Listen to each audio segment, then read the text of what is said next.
Johannesburg Mayor Dada Morero is expected to deliver his highly anticipated State of the City address today.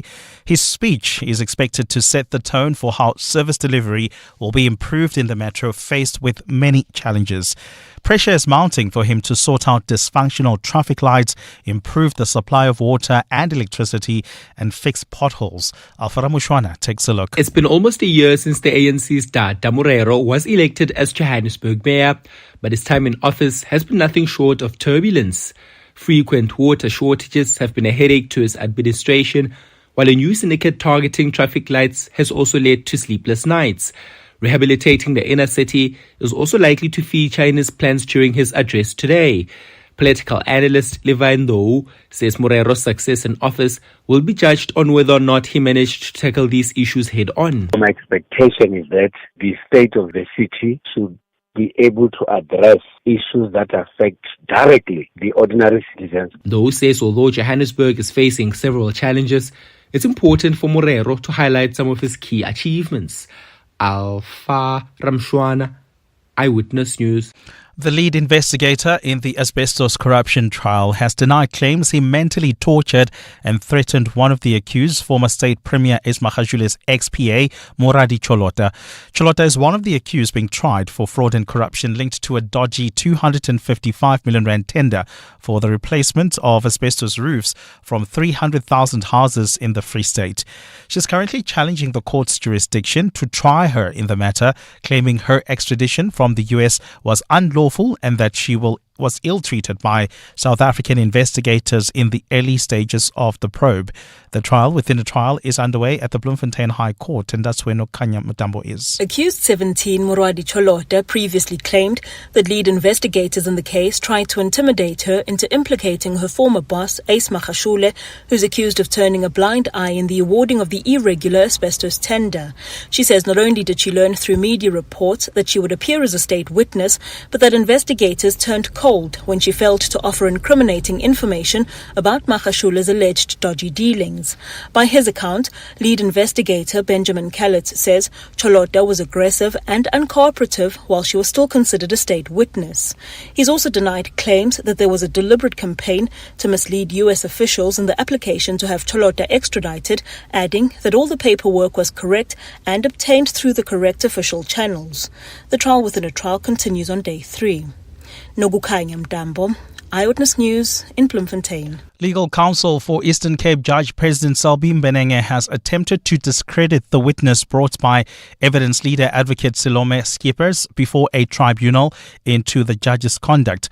Advocate Griffiths Madonsela probed forensic and legal linguist Dr. Zakira Dokrat on her authority to speak on the subject matter as opposed to the authors of the messages. Yesterday, the tribunal concluded its second day of hearings into the tribunal's investigation into the conduct of the senior judge. Mengo has accused the judge of making unwanted sexual advances between 2021 and 2022. Zolega Kotashe reports. Advocate Griffiths Madonsela attempted to poke holes in the testimony of expert witness, forensic and legal linguist Dr. Zakira Dokrat, questioning why her understanding of emojis would trump the shared meaning ascribed by two parties in conversation. This follows Dokrat's previous testimony in which she said Eastern Cape Judge President Clement Manyathela used an eggplant and a peach to depict intimacy when he sent them to High Court Secretary Andy Swamengo. Dokrat stressed that while the emojis have a standardized meaning attached to them, context in the chain of texts was important.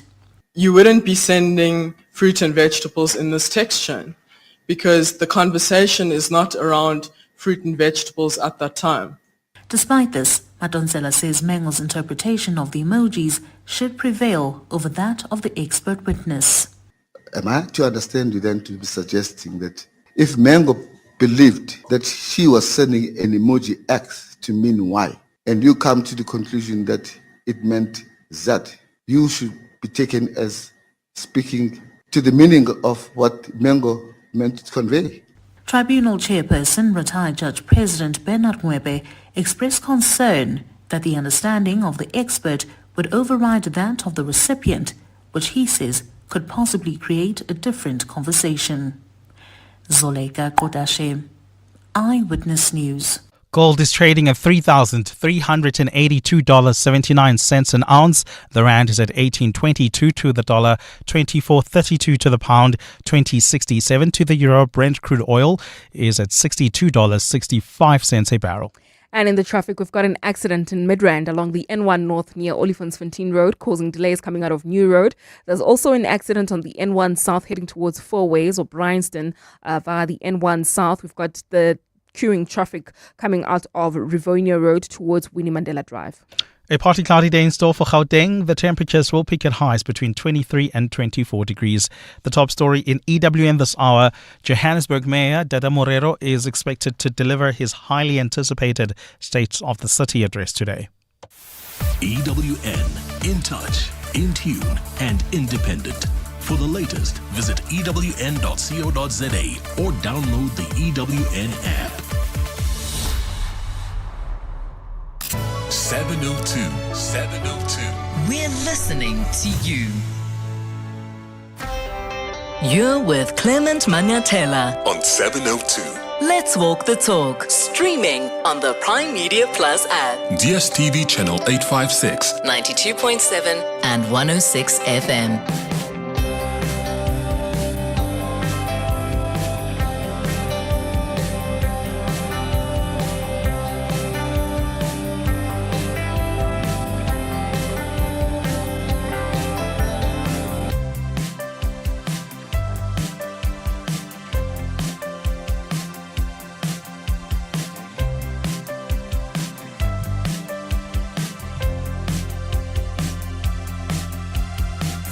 Seven minutes after 9 o'clock. Bonjour, Sanbonani, Dumelang. Welcome to the Wednesday edition of the Clement Manyathela Show on this 7th day of May.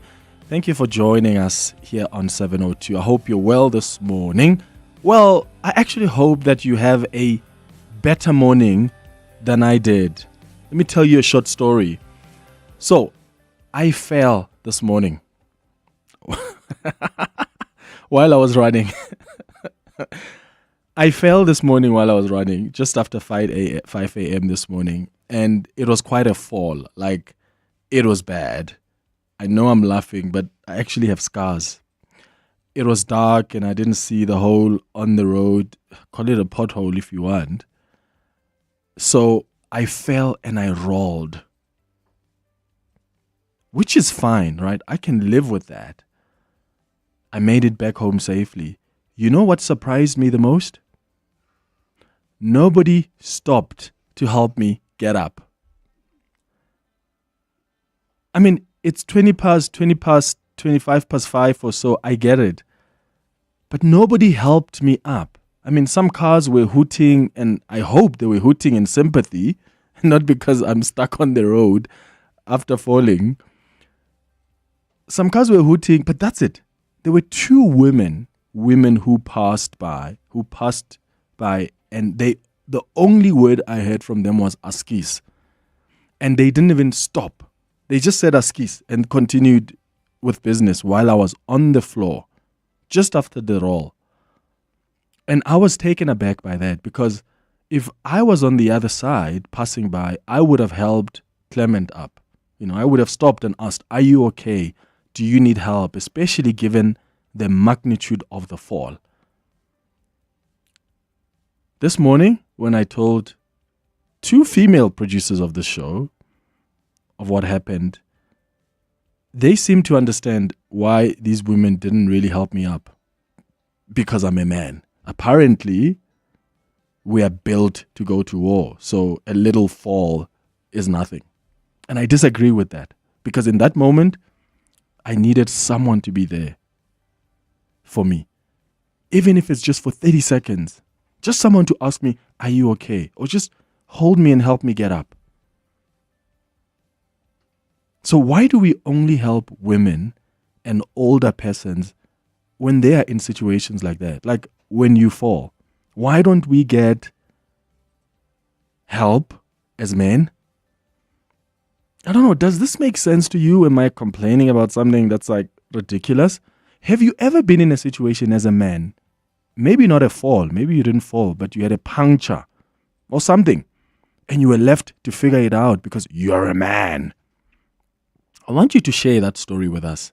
And I think women often wonder why, some women, they wonder why when we get sick, we are so desperate for their care. And they say, Ratepa, we are crybabies. And I think that's because no one ever really cares about us. Like, and I talk about care, like wellness and making sure you're okay, because we are socialized to always be on the move. And nobody really cares to just make sure, are you okay? Can I do this for you? We are always on the move. And this is my experience. I mean, when I am sick, you know what I do? One of the first people I call when I'm sick is my mother, who is far away in a village in Mpumalanga. I mean, what is she going to do about it? But you know why I call my mom? Because even from far away, she cares, and my mom is going to treat me like a sponge, like a marshmallow. My mom is going to tell me, okay, take your pills. Okay, don't get out. Are you warm? My mom will call me every hour to check, are you warm? Did you eat? No, you have to eat. Oh, that's the most amazing thing ever. And on the other side, it's going to appear like, oh, this is mama's boy. This is a crybaby. You know why we like that? You know why we become crybabies when we're sick? That's because we never really get cared for like that. And I know you've got other ways that you care for us. But sometimes we just want to be, can I be weak? Like, can I fall and you come hold my hand and say, let me help you up. Are you okay? Can I be sick and you just give me medication and you crush my pills for me? All of that stuff. And I know there are some gents out there listening who do that too. Are you getting this? Or am I being a crybaby? Ladies, gogos, mamas, you can weigh in here as well. 011-883-0702. That's the number to dial. WhatsApp's on 072-702-1702. Between 10 and 11 o'clock, we're going to do our monthly feature, the Healing Hour. And today we're healing from unresolved loss. So if you have a loved one that went missing, or a loved one who died from an unresolved crime or a death that's left you with unanswered questions, I want you to share that story with us on how are you healing from that? How's your journey of healing? How have you healed from that pain in uncertainty and lack of closure? Because without closure, we might be unsure of how to move forward. I mean, that anguish of waiting for news that just never comes, or the desperation of trying to make sense of the tragedy that just feels inexplicable. So I want you to share your stories with us between 10 and 11 o'clock today, and let's begin to heal and find ways to cope and learn to navigate this uncertain terrain of unresolved loss. Last week when we spoke about those police officers who were missing, there are a lot of you that called in and said, I haven't seen my dad in 25 years. Not because he's an absent dad, but because he went missing and we don't know what happened to him. Some people haven't seen their children, their cousins, their mothers. Do you have a family member that has gone missing or who died under mysterious circumstances and you still don't have closure? How are you healing from that? If you prefer to send me an email, you can do so on cm@702.co.za. At 11 o'clock, we're going to do our Listener's Choice feature. Today, we're going to be talking about dreams. One of our listeners asked that we invite an expert who can help us understand why we dream and what happens to the mind when we are asleep. So we've invited Dr. Luke Kricher, who is a pulmonologist and director of SA Sleep Labs. And then we're going to wrap up the show at 11:30 with The Sharing Space. That's the show coming up over the next 3 hours. Clement Manyathela, streaming on the Prime Media Plus app. DSTV channel 856, 92.7 and 106 FM. Renee, you calling us from Johannesburg. Good morning. Morning, Clement. Morning to you and the listeners. Sure. This is one that I fully agree with you. I'm sorry that you had the fall, but I mean, a number of things could have gone wrong. You know, it's not effeminate to just lay there. You a man. Anything could have happened given the momentum that you were running at. You could have dislocated an ankle. a knee, you could have dislocated your hip, you could have had concussion, broken a wrist. Someone should have just stopped and offered you help. I mean, at that moment, you could have had to go back in the opposite direction, to where you were running to. Someone should definitely have stopped to help you. It's not about being a man. We are all men, and I'm very manly, but no, someone should have definitely stopped to help you. I really feel for you. Sorry, man. Yeah, look, I mean, Renee, thank goodness it wasn't that hectic, right? I mean, it was a roll. I do have scars and I limped a bit. I made it home safe, but I think for me, what surprised me is it's just an observation, and especially because I also spoke to women about it. And they were like, yeah, but it's 5:20 in the morning. Like, why stop? I know that if I was on the other side, whether you're a man or a woman, I would have at least paused and said, hey, are you okay? Do you need some help? Another argument I got was, yeah, but it's so dangerous for women now that if women stop there and then they help you out, and then the next thing you are going to mark them, take their phone. And I understand that bit, because criminals have come up with all sorts of new ways. They can pretend to be in an accident or pretend to be falling only to go on attack. But I'm asking also a broader question here about care for men. Like, do you understand the concept of a crybaby when people end up saying, oh, mama's boy, this one, when he's sick? He's a crybaby when he's sick. Where does that come from? And from my perspective, I think it's because I'm so desperate for that care. So I do become a crybaby because I love it when my mom calls me every hour and asks me if I've taken the pills or have I eaten. It comforts me. And I wonder if that gives you the same thing. Like, are you a crybaby as a man when you're sick? Or maybe you're a woman and you've seen your partner become a crybaby in those moments. How do you come through for them? Let me know your thoughts. Buhle, you are calling from Cape Town. What do you think? Hi. Hi, Clement. How are you? Good, Buhle. How are you doing? I'm good, thank you. Sure. Well, I think this is a really good topic because I've been reflecting a lot on it, and I've been asking people around me, particularly males, about how they feel. And I've said to them, listen, I feel like you guys are raised. It even comes from just being raised in the most dutiful manner ever, to the point where you are completely detached from even just a sense of identity and your own needs as an individual. What you need or what you will need or should need is prescribed as you grow up. It's prescribed by societal norms, by patriarchal norms, and even just small things like treating yourself for men. It's a foreign concept. Like, oh, because you're sad, did you get an ice cream or something? Like, no, it's barely like even a thing, which is quite sad. Yeah. So yeah, I think it's a thing. Yeah. You being a crybaby, I think it's very much there, and unfortunately, because of our country's landscape, it's seen as something that's like secondary to other more prominent issues. But it's definitely one of the grassroots issues, I believe, to a whole lot of other problems. A female cousin of mine, Buhle, said to me the other day, oh yeah, I wanted to go for a massage. And guess what? I said, what? He said, my husband wanted to come with me.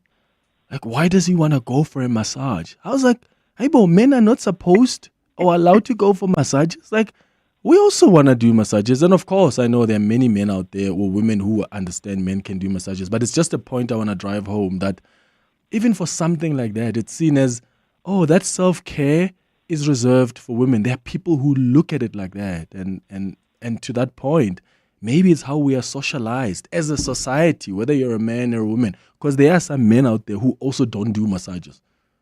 I know men who just don't do that, and they'll tell you, I don't want people to be touching me. Like, oh, guys, you're missing out. I'm telling you, you're missing out so much. Erica, you're calling us from Kramerville. What are your thoughts? Good morning, Clement. Hey. I would really like to say from the bottom of my heart, and this is really a personal message to you, that I'm very sorry that nobody stopped to help you. I'm really, really sorry. I think, I really would like to speak to you and say, I'm sorry that nobody stopped to help you.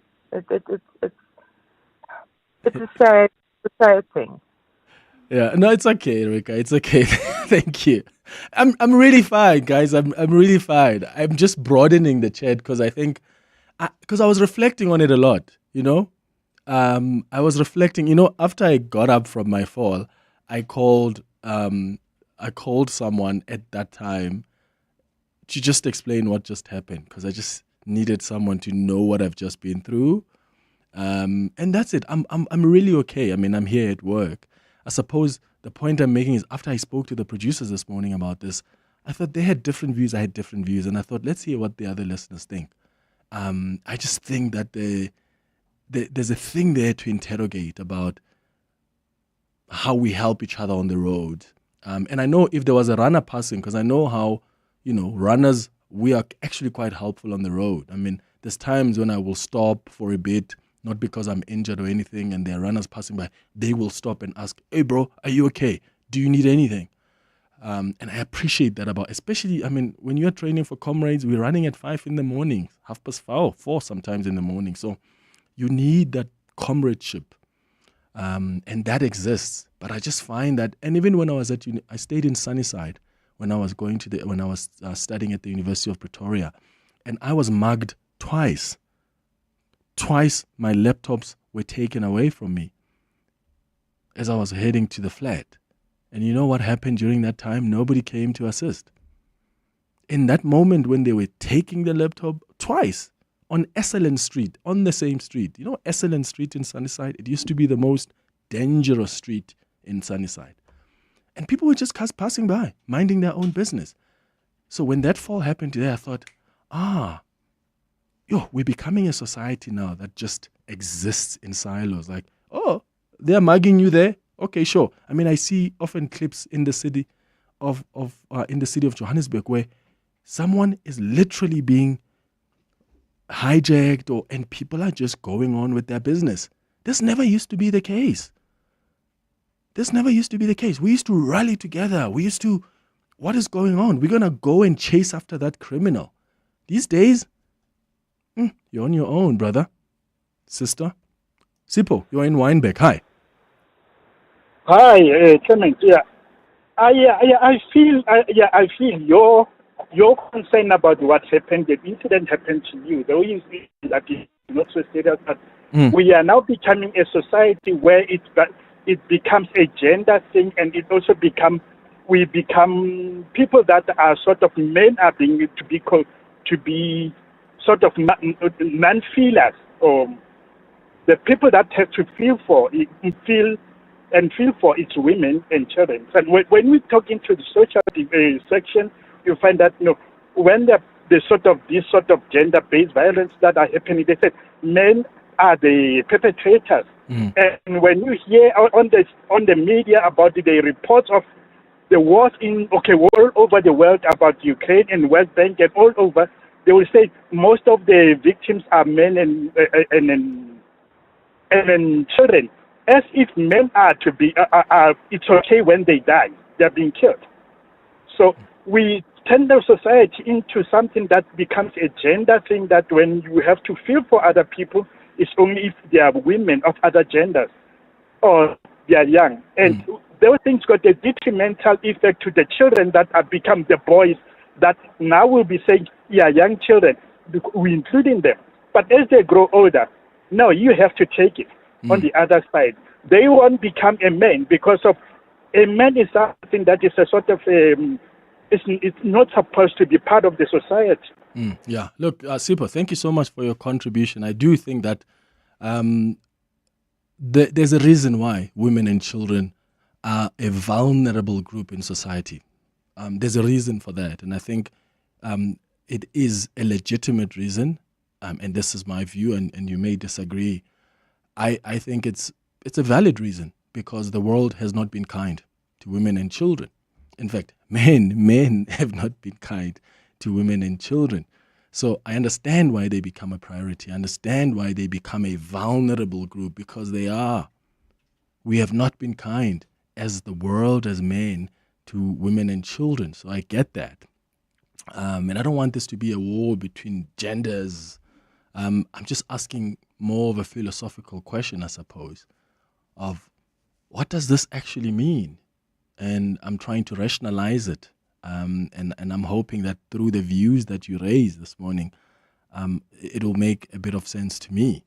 Not so much about the fall, but so much about how we respond, so much about the expectation that we have for men, right? And some men are comfortable with that expectation, but some men are struggling with that expectation.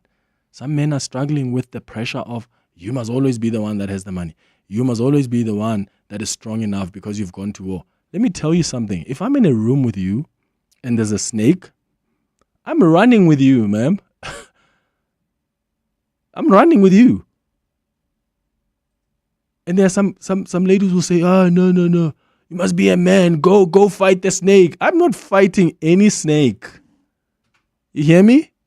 A lizard, I'm not fighting any of that. I am running out with you. But society says you must. Who taught me how to fight a lion or a snake? Because some women are like, no, go there. Or when they start an argument. If you start an argument, we're in a restaurant and there's a big guy who comes there. I'm not getting involved. Who taught me how to fight? I don't know how to fight. And some women were like, are you going to sit there and let him talk to me like that? Wow. I'm not getting involved in any physical fights. Michelle, you're calling us from Brand Park. Good morning. Morning, Clement. I'm just laughing at what you said. Clement, listening to you and your mom and how you will phone her for those words. Yeah. I just feel that it says so much about the relationship you have with your mom and how you were brought up. And maybe the men that are like the hard ones and act all macho are the ones that actually didn't get that tenderness from their moms. I can just see the way you speak about it and the fact that nobody helped. I'm really sorry about that. But, our society has become so detached. And I was just saying to the lady when I called that, maybe this is the reason why we're sitting with our GBV problem in our country. Because, men are seen as they need to be providers. And sometimes it's not always the case. I mean, sometimes the woman needs the provider in the house. And it's fine. We must accept that. But I just feel there's a lot of pressure put on men. In fact, I was sitting at one of our staff employment equity meetings, and we say that majority of the appointments are female. And sometimes if you look at the men in our company, they're underrepresented. So why are we now not even giving men a chance to get jobs? If you look at the Stats SA, they came out with some stats saying that there's an abundance of women being employed. I think men, in a way, in South Africa are actually being sidelined.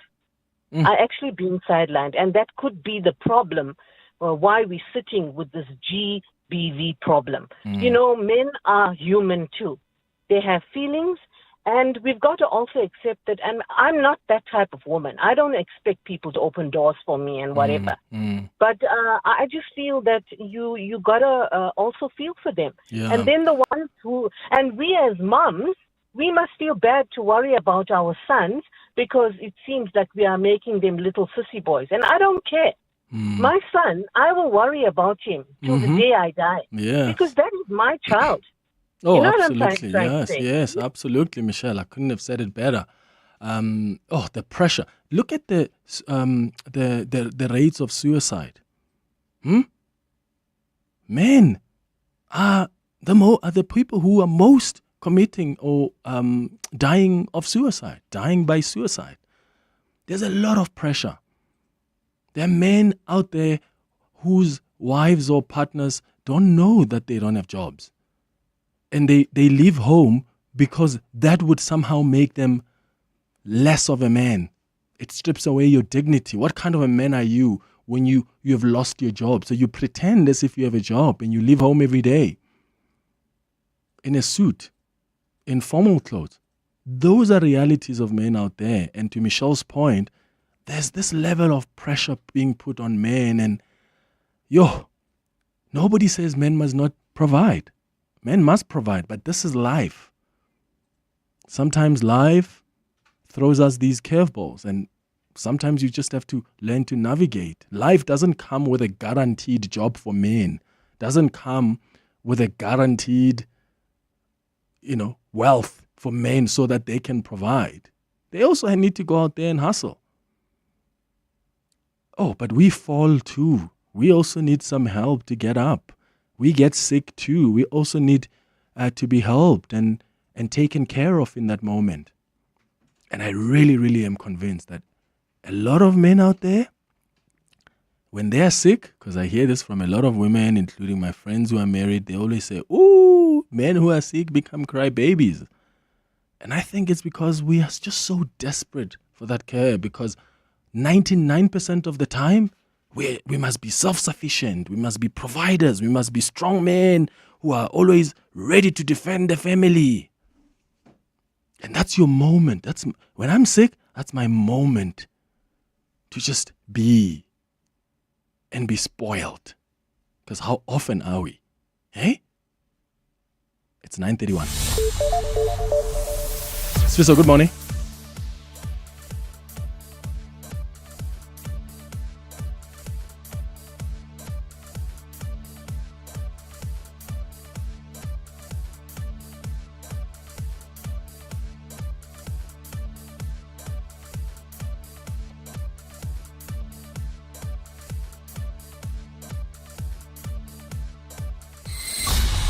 EWN Traffic. All right, this EWN Traffic is brought to you by cars.co.za. Let's find what moves you. Amo, how are the roads looking? Well, at this point, heading towards Bryanston, an accident on the N1 South right near Winnie Mandela Drive. Delays coming out of Rivonia Road exit. Please be on the lookout there. Heading towards the Sunning Hill area, more delays on the N1 North approaching the Baklui interchange. If you're traveling on the M1 South, delays between Empire Road and Carr Street, please be on the lookout there. There's roadworks that are taking place just as you approach Carr Street. Traveling in the Devland area, we've got delays approaching the Golden Highway. That's due to an earlier accident right after the N12 exit. Do expect delays there. I'll have more updates for you at the top of the hour. There's more EWN on air, online, and on the EWN app. Do you want to buy a Honda? Cars.co.za. Toyota or Mahindra? Cars.co.za. Do you want to sell a Cherry? Cars.co.za. Suzuki or Mercedes? Cars.co.za. Polo, Kia, Mitsubishi, Havel, Hyundai, Lamborghini. Buy and sell, it's very easy. All you got to do is type Cars.co.za. Cars.co.za. Cars.co.za. Let's find what moves you. Cars.co.za. Africa Milani. Weekday mornings, 4 to 6. Yesterday, the Democratic Alliance in the city of Joburg was delivering the State of the City address, and there you unveiled that you've opened culpable homicide charges against Helen Waters, who's the CEO of the Johannesburg Property Company. Why? We as the DA stand for justice. We stand for accountability. 77 people having lost their lives. If the city wasn't going to do it, the DA felt that we needed to actually step up and ensure that law enforcement actually starts taking action. Nicole Runn is DA's chief whip in City of Johannesburg. Africa Milani. 4 to 6 on 702. NLET Africa 2025, happening from the 20th to the 22nd of May at the City ICC, is challenging the status quo in the power, energy and water sector, covering everything from solar, wind and hydro to finance, policy and innovation. This is the key conference and expo for anyone serious about securing energy independence in Africa. Visit nlet.africa.com to register. Medical aid plans, they're normally like this. So, you'll need to take this form and this. So don't forget this too. Okay, wait. Don't forget this one. Wait. Okay, done. My back! Sorry, sir. That's gonna have to come out of your savings. At Bonitas, we make our plans simple, so they're easy to understand. We also offer a benefit booster and a range of other benefits that don't come off your savings. Visit bonitas.co.za when you need us. Bonitas, medical aid for South Africa. T's and C's apply. Craving a taste of Thailand? At Simply Asia, we could be sending you and 3 friends on a dream trip. Spend just 200 Rand and you might be soaking up the sun with 3 friends in Thailand. Taste the Thai at Simply Asia and win your ticket. Plus, every purchase supports Gift of the Givers to help South Africans in need. Cleansing. Caring. Connecting. That's what Suncran is all about. T's and C's apply. Competition ends May 31st. Every thriving business starts the same way with someone who dares to dream. If that's you, 702 and Standard Bank's MyMobiz business account want to back your next bold move. Every week we'll spotlight 4 of Gauteng's boldest entrepreneurs and give them a chance to win 25,000 Rand to boost their business. And if you already bank smart with a Standard Bank business account, that becomes 50,000 Rand. To enter, hit primemediaplus.com and tell us your growth aspiration and how a cash injection could unlock your next level of success. This week, tune in to 702 Breakfast with Bongani Bingwa, weekdays 6 to 9 a.m. to hear if your business is in the running. It's time to rise and thrive with Standard Bank's MyMobiz business account. TCs and more at primemediaplus.com. Your voice. Your station. Your open line. Walk the talk with Clement Manyathela on 702. It's 24 minutes before 10 o'clock. This is the 702 open line. I'm taking your calls on 011-883-0702.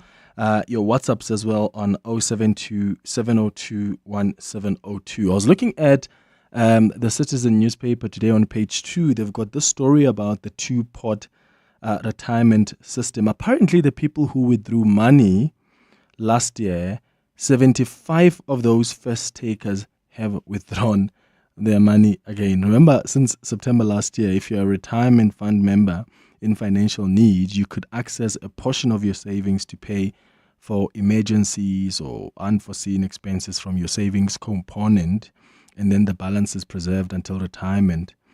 And people were quick to withdraw money. I mean, billions and billions of rand were withdrawn. And now we're told that 75% of the people who withdrew last year have made withdrawals this year as well. And I wonder if you're one of the people that have done this. My biggest concern has always been that some people are taking out money and that's going to affect how they live after they retire. And they take that money not because they really need it, but because they want to go on holiday and I really think we have to be very considerate and cautious of how we use that money. And if you are someone maybe who took that, maybe you took 30,000 Rand last year or 10,000 Rand, whatever you were able to access, what did you use it for? And have you taken out money again this year? Are you planning to do that? And what are you going to be using it for? My biggest worry is that we have the lowest rates of savings for retirement in this country. So we don't want things to get worse. I mean, we've got people who end up, they're not a burden because, burden is such a bad word. But there are people who end up relying on the state to be cared for when they are retired or when they are much older. And the state really doesn't have money to sustain, the millions and millions of people who are in pension, in retirement. So let me know if you've taken money last year. Have you taken money this year as well? Have you returned to take out money? And what have you used that for? Was it for something you were in need of significantly? Or did you take it to go on holiday? You took it to take your family somewhere or to, deposit a car or whatever that may not be seen as an emergency.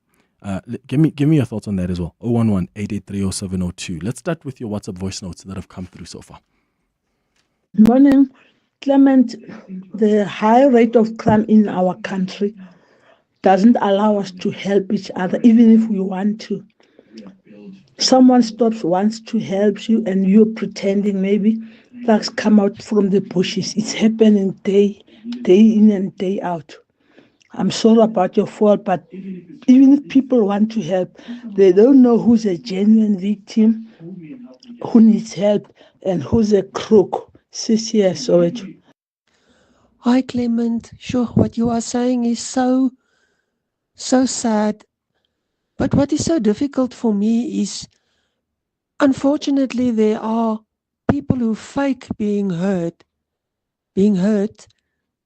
being in an accident, something happening to them on the road, in order to trap someone who wants to help them, to rob them. And so how do you discern when you are a passerby, whether the person is truly hurt, was in an accident, or whether the person is faking it in order to rob you? That is my problem, and it's such a tragic situation in South Africa.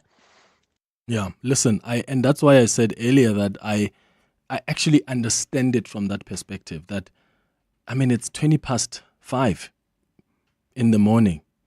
It's still dark. There are men who often use this as a trick.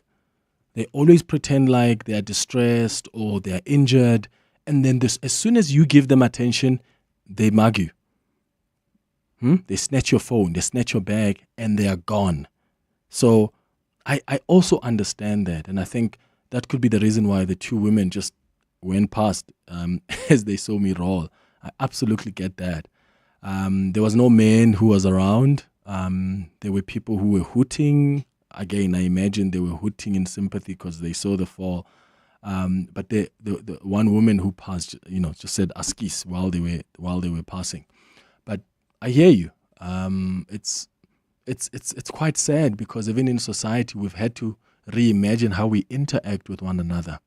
We've had to reimagine that because, these days, even like giving people lift, you never know. Sometimes even there are some women who work with criminals or women who are criminals who will pretend like they're hitchhiking. They get in your car, next thing you are being hijacked. There are people they work with and they tell them, okay, we're coming. Oh, it's so dangerous to be part of this society these days. Bridget, you're calling from Randburg. Good morning. Morning, Clement. How are you? I'm okay. How are you? I'm good, thank you. Yeah, the topic this morning. I think just in general, we've lost our moral fiber, as a society, and that's exactly what gives the stories we talk about with regards to crime a breathing ground, because we just are not the same. A little story. A while back, I was dating someone, and there was this storyline on a show called Gomorrah, where a character called Teddy was taken advantage of by a woman. And that man was standing by the argument that men can never be taken advantage of. And he argued that point so much. And at that point, I realized it's never going to work, because that is such a sad and worrying perspective to have. And I'm raising a son now, and he's the most affectionate human ever. Like, I have made him so comfortable with kissing, with hugging, that even at daycare, that's actually his. I love that, Bridget. All the other kids that are in distress in his class, he's the first one to comfort them before the teachers. Oh, I love and that. There's so many videos of that. I'll actually email one to you, because they always try to share them and I refuse. But it's the most heartwarming thing ever. And I've seen that it's made him more reassured with himself, that he can function on his own and be independent, but affection is okay and it's there. It's okay. And don't you have males in your life, Bridget, who are saying, "Hey man, you're raising him like a softie, he's going to be a softie"? Yeah, they say that a lot. They say that a lot. And one of the saddest things is I've actually made a conscious decision to limit the access to some of the men, even with how they speak to him, because I feel those things get imprinted, to say you're a man, don't cry, don't do this, or boy, and all of that. And I just don't allow that kind of energy. He must never, they say, if you've never, it's a saying something like, if you've never been given love, you lick it off knives, or something like that. I never want that to be his reality, ever. Yeah. Oh, Bridget, you're raising a full human being. I'm so glad. And that's the approach we need to have to our children. They must be human. They must have empathy. They must be compassionate. And they must be able to cry. They must comfort others. And those are the children we need to raise. And let go of this old idea of raise men to just be tough. Huh? Nonhlanhla, you are in Pretoria. Good morning. Good morning, Clement. From my side, I have quite a different view to this, especially with my experience. Yeah. with my experience, I'll be the one, okay, before I even go there, starting with the fact that you mentioned 2 women who tried to at least show consent to you. My question is, where the men? Was it only women driving past by? No, so there were 2 women walking. There was no men walking during that time. And in the cars, I didn't see in the cars if it was men or women. I just heard people hooting. But the people I saw who passed me were 2 women. And one of them said, Askis.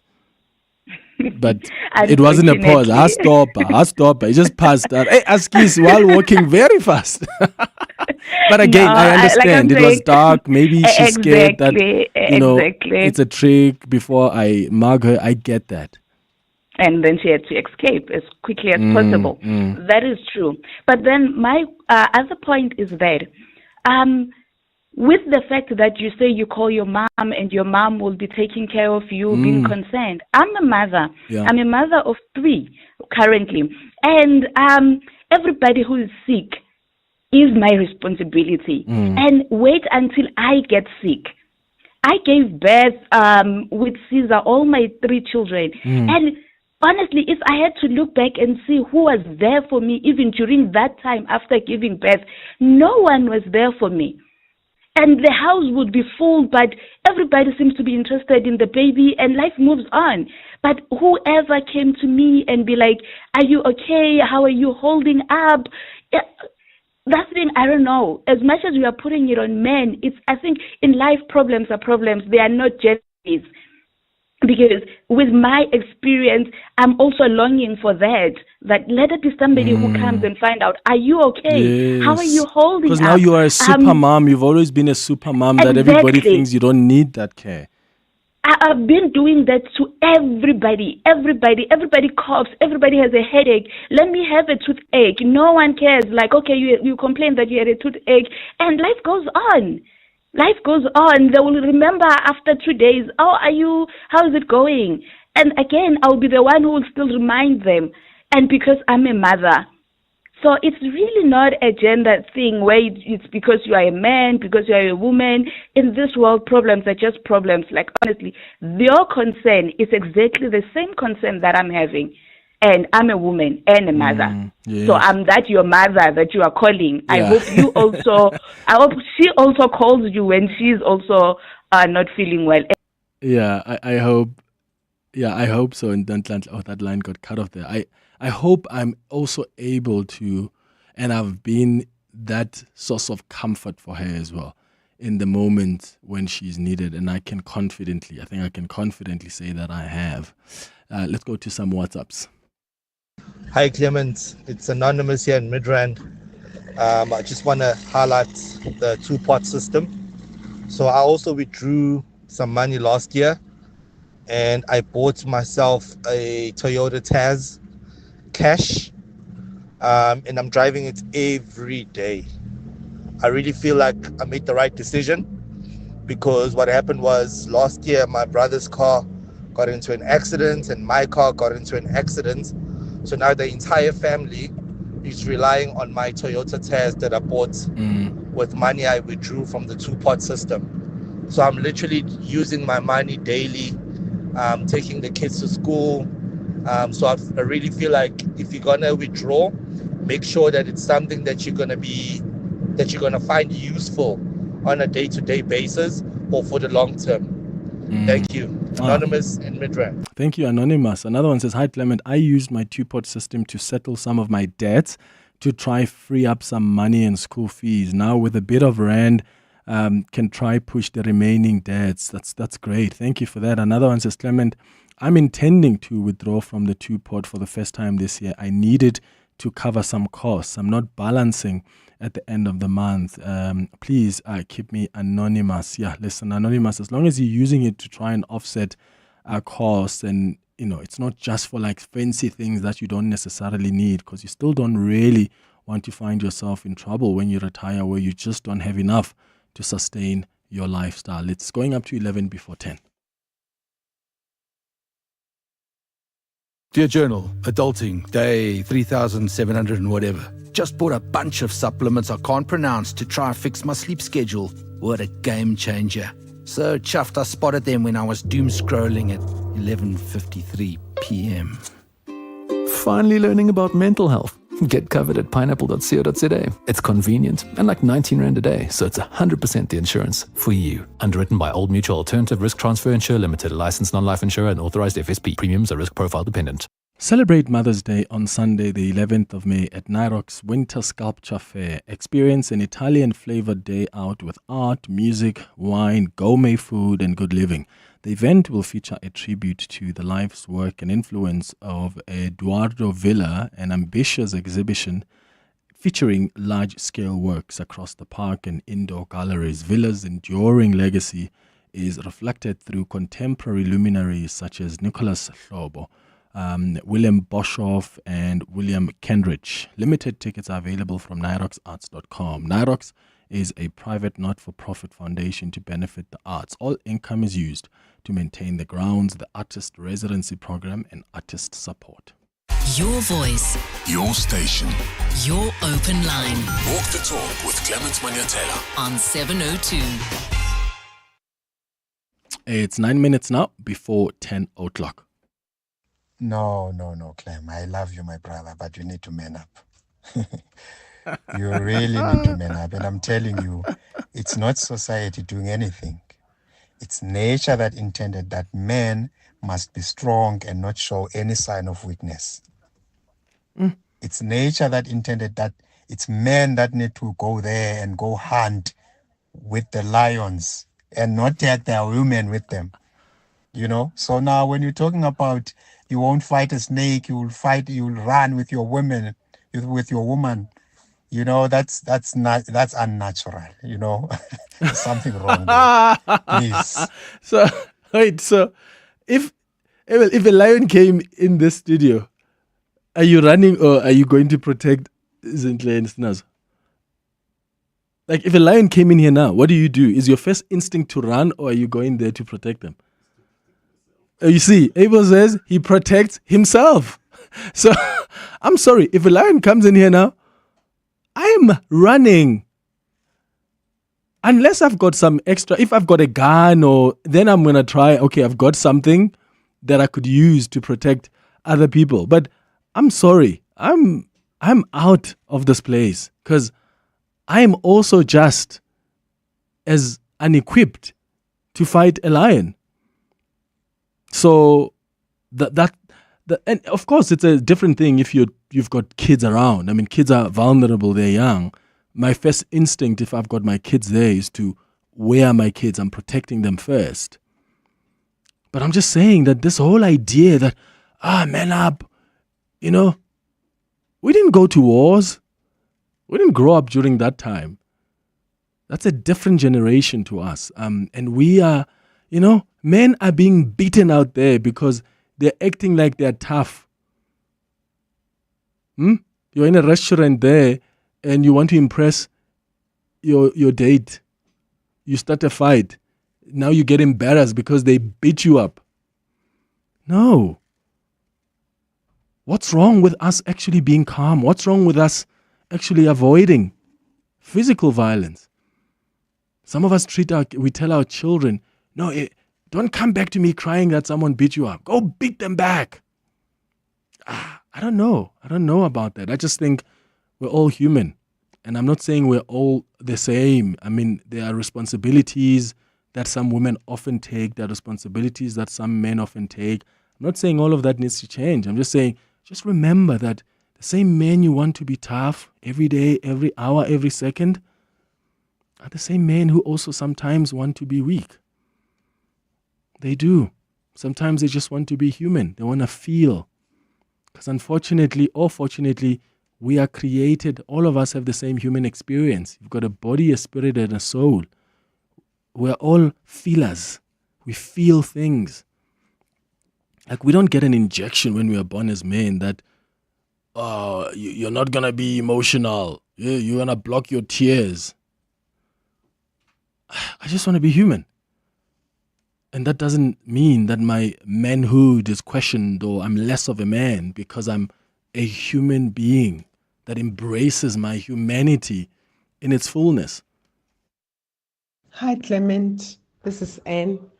I agree with all the views that have been said this morning. However, I believe that God will protect you in your naiveness.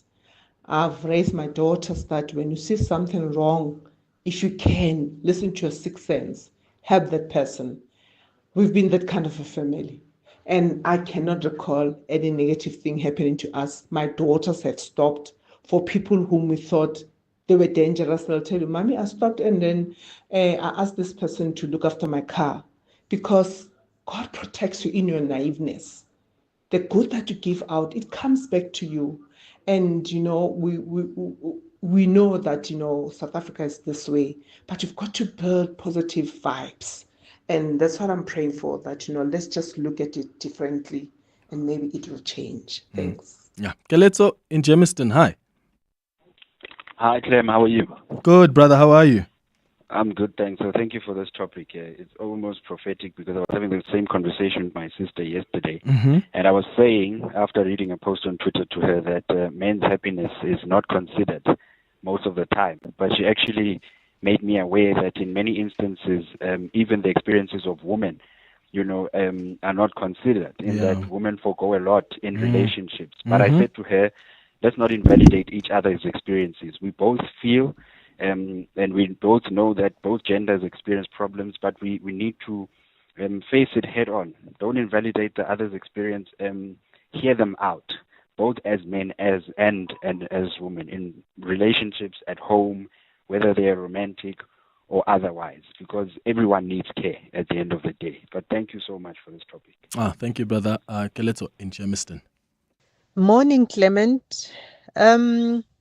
You know what? People can say as much as they want that you're a crybaby, but I don't think there's anyone that can ever take care of you as much as your own mother, let alone a father, but your own mother.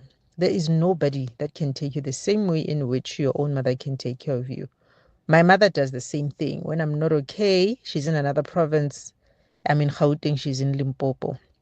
Once she learns that I'm not fine, I'm not okay, every morning she'd send a WhatsApp before I can even wake up to ask me, how are you? Don't forget to take this and that. If you get a chance, go to the pharmacy. You can get this and that to help you with this. Mix this with that. There is no one in my life that does something of that sort for me. So let them carry on and call you a crybaby. It will not harm anything. Shem. Nah, I'm a proud baby. I nearly said baby mama. I'm a proud mama's boy. Yeah, I'm a proud mama's boy. In fact, I tell people from the word go, you know, if I'm gonna be with you, you must know I am a mama's boy.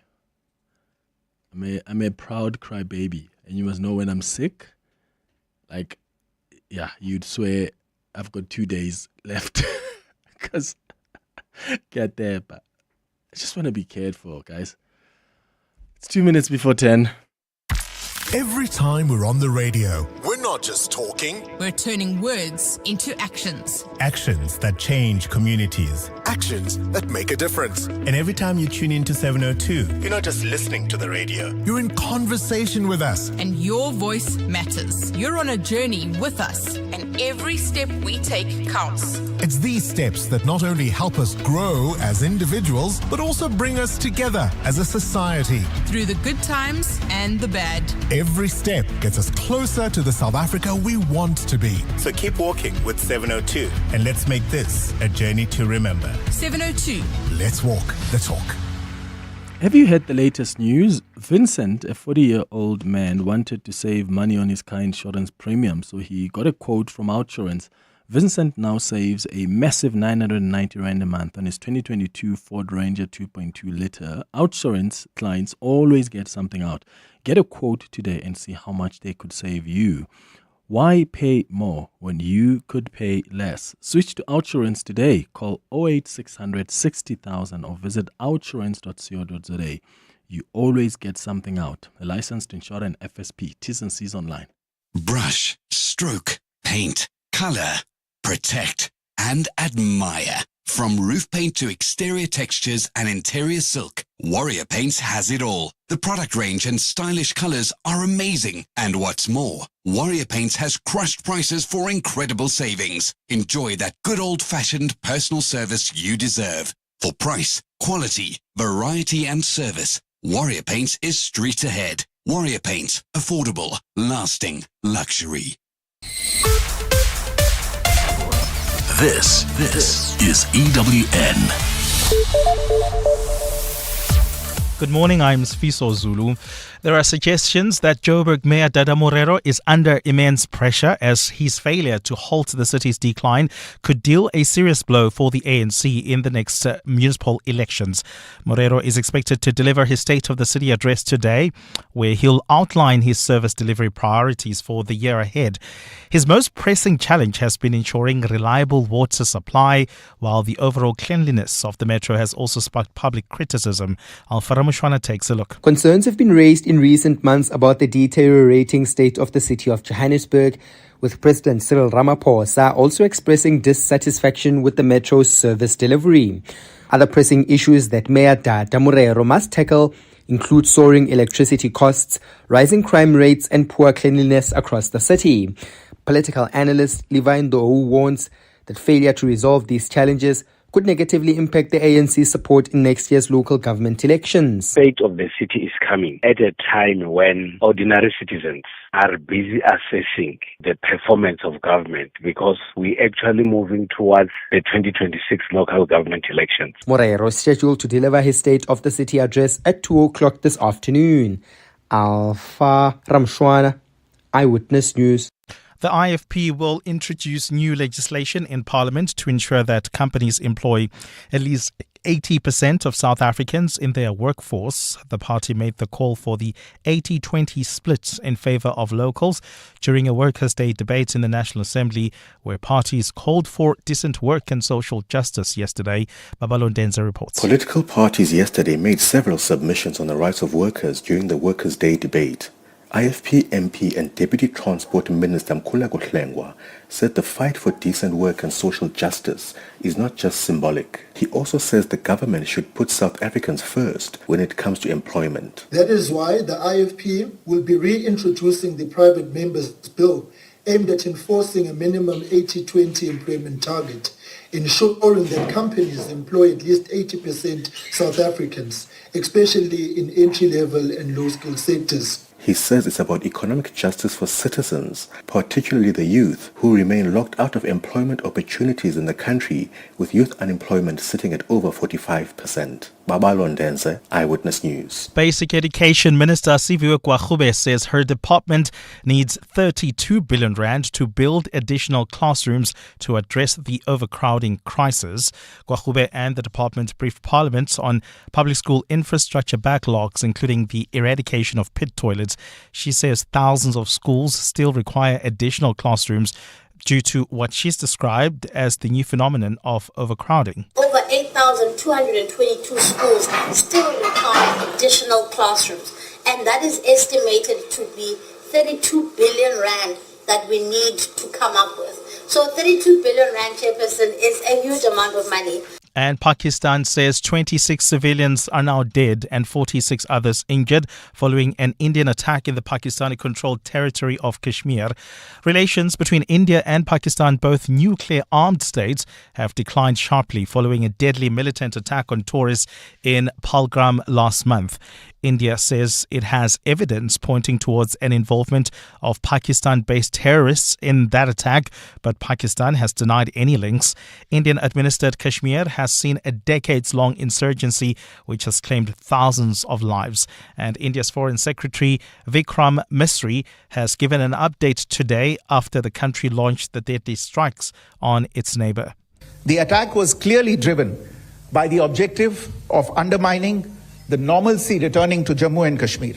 In particular, it was designed to impact the mainstay of the economy, tourism, with a record 23 million tourists visiting the valley last year. The calculation presumably was that harming growth and development in the Union territory would help keep it backward and create fertile ground for continued cross-border terrorism from Pakistan.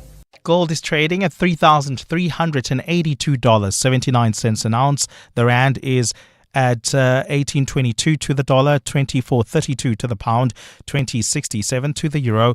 Brent crude oil is at $62.65 a barrel. And in the traffic, we've got an accident reported on the R24 West, right near the N12 merge. It's causing delays coming out of Edenville Road while traveling in Kempton Park. We still have got roadworks taking place on the R21 North, just before Pomona Road. Delays from Atlas Road. There's also queuing traffic in four ways along Winnie Mandela Drive. This is between Witkoppen Road and Leslie. A partly cloudy day in store for Gauteng today. The temperatures will peak at highs between 23 and 24 degrees. The top story in EWN this hour.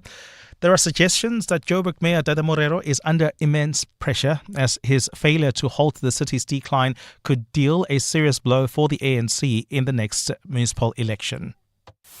EWN, in touch, in tune, and independent. For the latest, visit ewn.co.za or download the EWN app. Tell us what we need to know. 702 Listens. You're with Clement Manyathela on 702. Let's walk the talk. Streaming on the Prime Media Plus app. DSTV channel 856. 92.7 and 106 FM.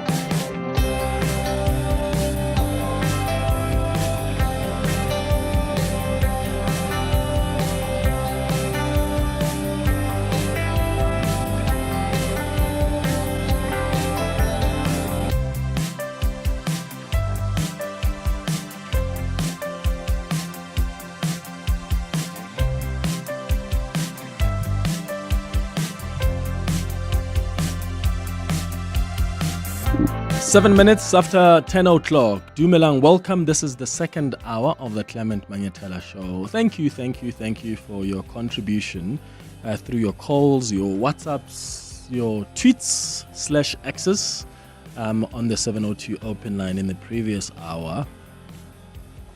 If you're watching us on YouTube, hello to you as well. Remember to post your comments there and we'll read some of them. If I have the opportunity to, but just want to acknowledge you as well. Remember, you can always watch us on YouTube if you want to watch and listen to the show live and watch what's happening in studio right now. Just go to the 702 YouTube page, and that's where you can watch and listen to the show at the same time. Time now for our monthly feature, the Healing Hour. 702 Healing Hour. So, the Healing Hour, if this is the first time you're listening to it, is an opportunity for us to just chat among ourselves. This is where we dedicate an hour to have a conversation among ourselves as friends, as the 702 family. And as I always remind you, this is a safe space to share our pain, a safe space to share our stories of survival, our experiences as friends, as a family, as a community, with no judgment. And today I want us to look at something that I promised you, in fact, last week, that this is what we'll talk about on the next Healing Hour. And that is unresolved loss. I want us to heal today from unresolved loss.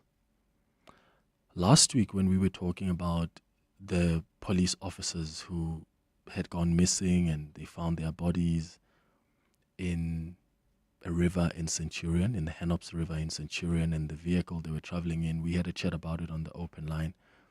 And I was so surprised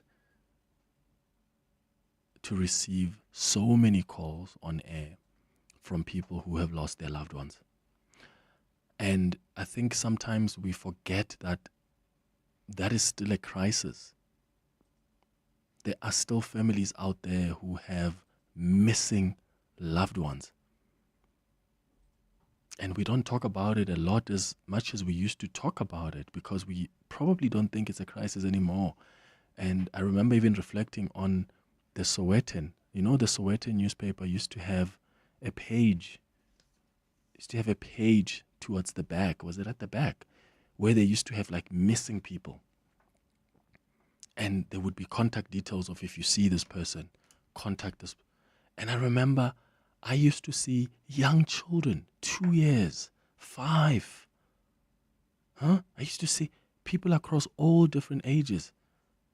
I used to see people who are looking for a 50-year-old or a 30-year-old who disappeared 30 years ago. And you're thinking, oh my goodness, can you imagine the pain that the family goes through?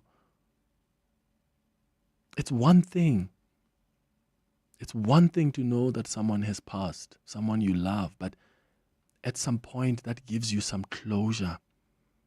You know that the person was sick or they were involved in an accident. But it's another thing to have a loved one go missing for so long and you don't know whether they are alive. And if they are alive, you don't know what are they eating. Are they safe? And you wonder if they are not alive and they are dead, how did they die? How do you even rationalize that? How do you, because for some people, they have to make a decision that I'm going to decide today that from now on, I'm going to live as though that loved one is dead. Because you're constantly tired of the hope. The police have just given up on that case. You've gone to psychic mediums. You've gone to sangomas, traditional healers. You have found no help.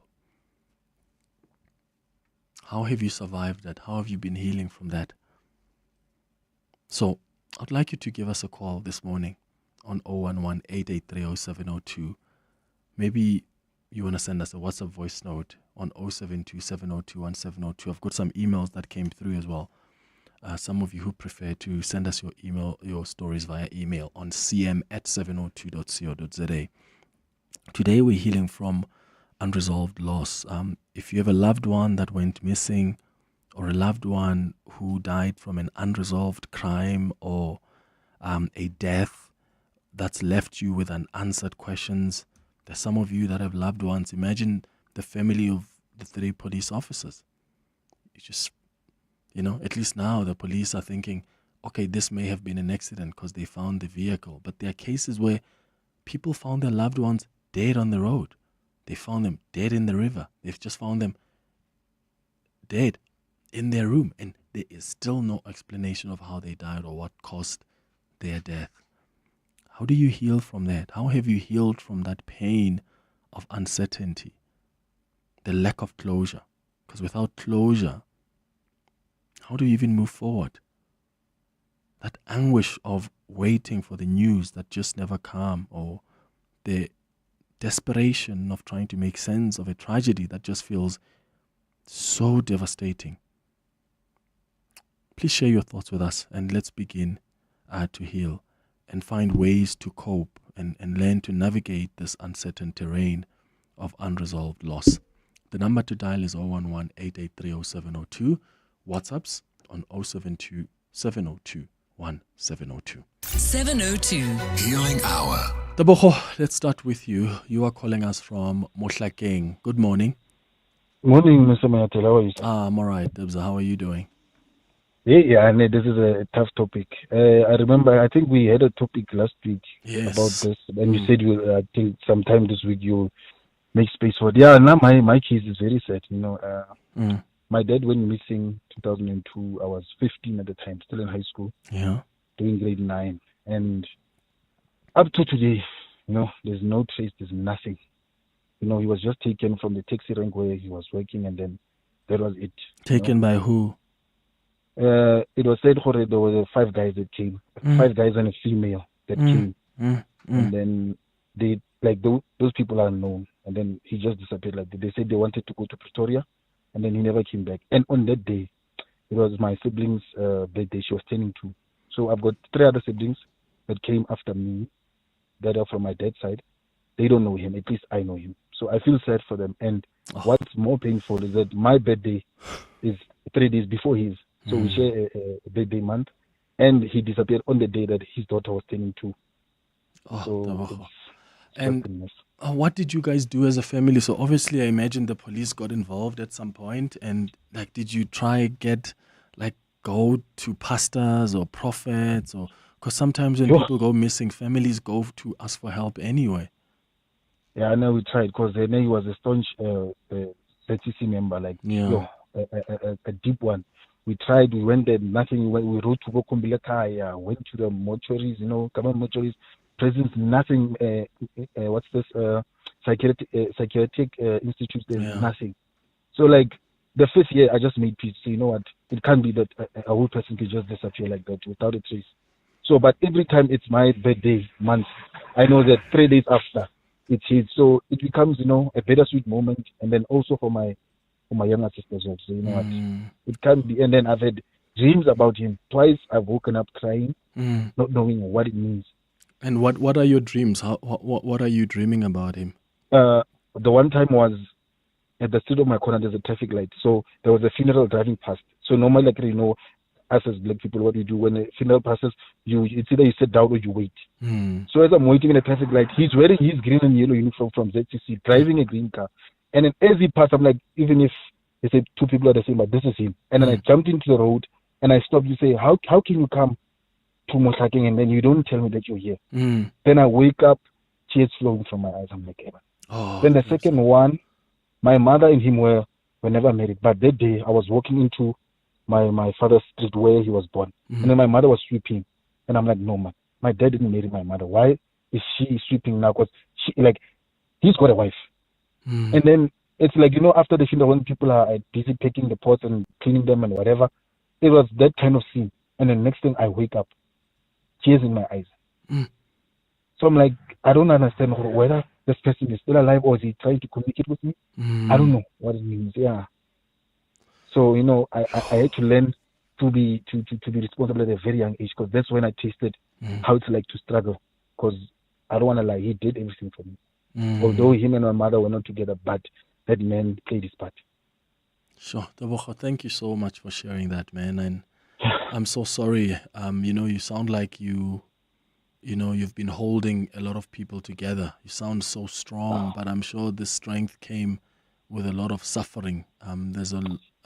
It was difficult to get to this part. Thank you so much for calling us. And I wonder if, there are people who normally interpret dreams, and they're able to say that, a dream like this probably means this and that. And I just hope, Tebogo, that your dad you can continue to dream until you're able to make sense of what the communication is, because I really believe that we are spiritual beings, and there are a lot of things that happen even in the spiritual realm that are supposed to teach us something, or that are supposed to communicate something. And I hope that message can land one day, Tebogo. Thank you so much for sharing your story with us, Tebogo, in Mohlakeng. Tebogo, you are calling us from Rustenburg. Good morning. Hi, Clement. Morning. How are you? I'm okay. How are you? Not too bad. So I am calling for my grandmother, who just turned 80. So my grandmother had 7 kids, 4 girls and 3 boys. And in 2000, we buried my other aunt, who was, a tender age of 19. And immediately after her burial, my other aunt, so my mother was the firstborn, and so the secondborn, my other aunt, just packed her bags and left. And in 2012, so the youngest of the girls, was involved in a car accident. She broke her back, and she is currently now in a wheelchair. She was 32 when that happened. And in 2018, we lost my mother. And, ever since then, I'm feeling so sad for my grandmother. She is now left with the 3 boys and the 1 girl who is, in a wheelchair. And, when we lost my mother, it was then that, I made a promise to myself that, before my grandmother turns 80, I will try to find out what happened to my other aunt. So you said she left when, in 2000? In 2000, so it has now been 25 years. And, unfortunately for me, my grandmother turned 80 in, a week back. We threw her a big birthday party. But every time I look at her, I get so sad. I get so sad. I feel like she has gone through so much loss, and I would really, really, really because she's 80, and for her, life is not really guaranteed. So my wish was to try and figure out, what happened for her to get closure. Some closure. Yeah. And you guys, did you guys report her missing, or like what else have you guys tried? Anything? They did. At that time I was still a bit young. They did. What I did was when she left, I tried to locate the people that she was hanging around, the people that she left with. But the word on the street is when they left Rustenburg for Joburg, they were selling themselves in the streets of Hillbrow. So the people that she left with are not forthcoming with, if they could only just tell us when we left, this is where we landed, this is where we lived, some form of, I don't know, just somewhere for us to pick and a lead of some sort. Yeah. But they're not forthcoming, so it's sure. Yeah, Tebogo, that's so sad, and for your grandmother as well, who's 80 and is probably just hoping and holding on that maybe before she passes, she can have an opportunity to have some kind of closure. How old was your aunt at the time, and did she have any kids? Yeah, she had. I'm not sure of the age, but she had 2 kids when she left. My 2 cousins. And how are they doing?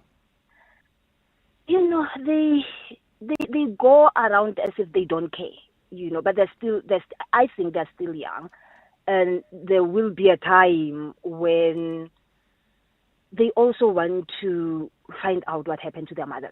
Currently, they say, she left. She left. So they go around unbothered. But I know that one day it is going to hit them. There's a trauma somewhere. Yes, yeah. Kids of their own. Sure, Tebogo, thank you for sharing your story with us, and I really hope and pray that there can be some lead. I really hope, for some of these cases when someone has been missing for so long, 25 years is a long time, and you don't even know where to begin, or someone who goes missing since 2000. That's a long time. But I really pray, Tebogo, that there's some closure for you as a family, but more especially for your grandmother. Thank you so much for sharing your story with us. Let's go to some WhatsApps. Morning, Clement. Yeah, ne? Unresolved loss.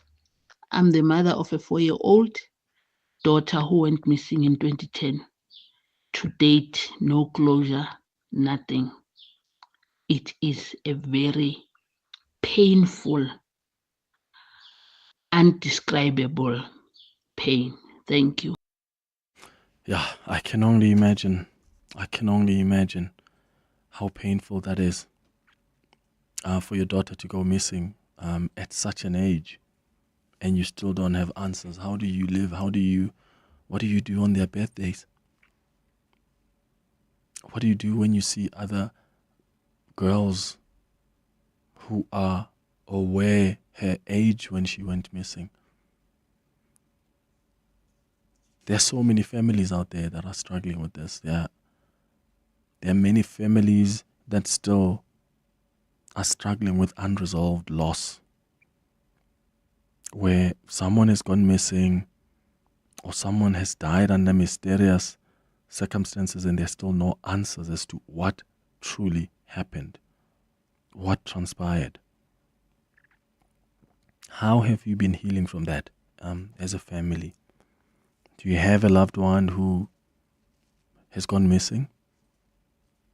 Do you have a loved one who died, and to this day, years later, they still no explanation as to what happened to them. And how do you heal from that? I've got some emails that came through on cm@702.co.za.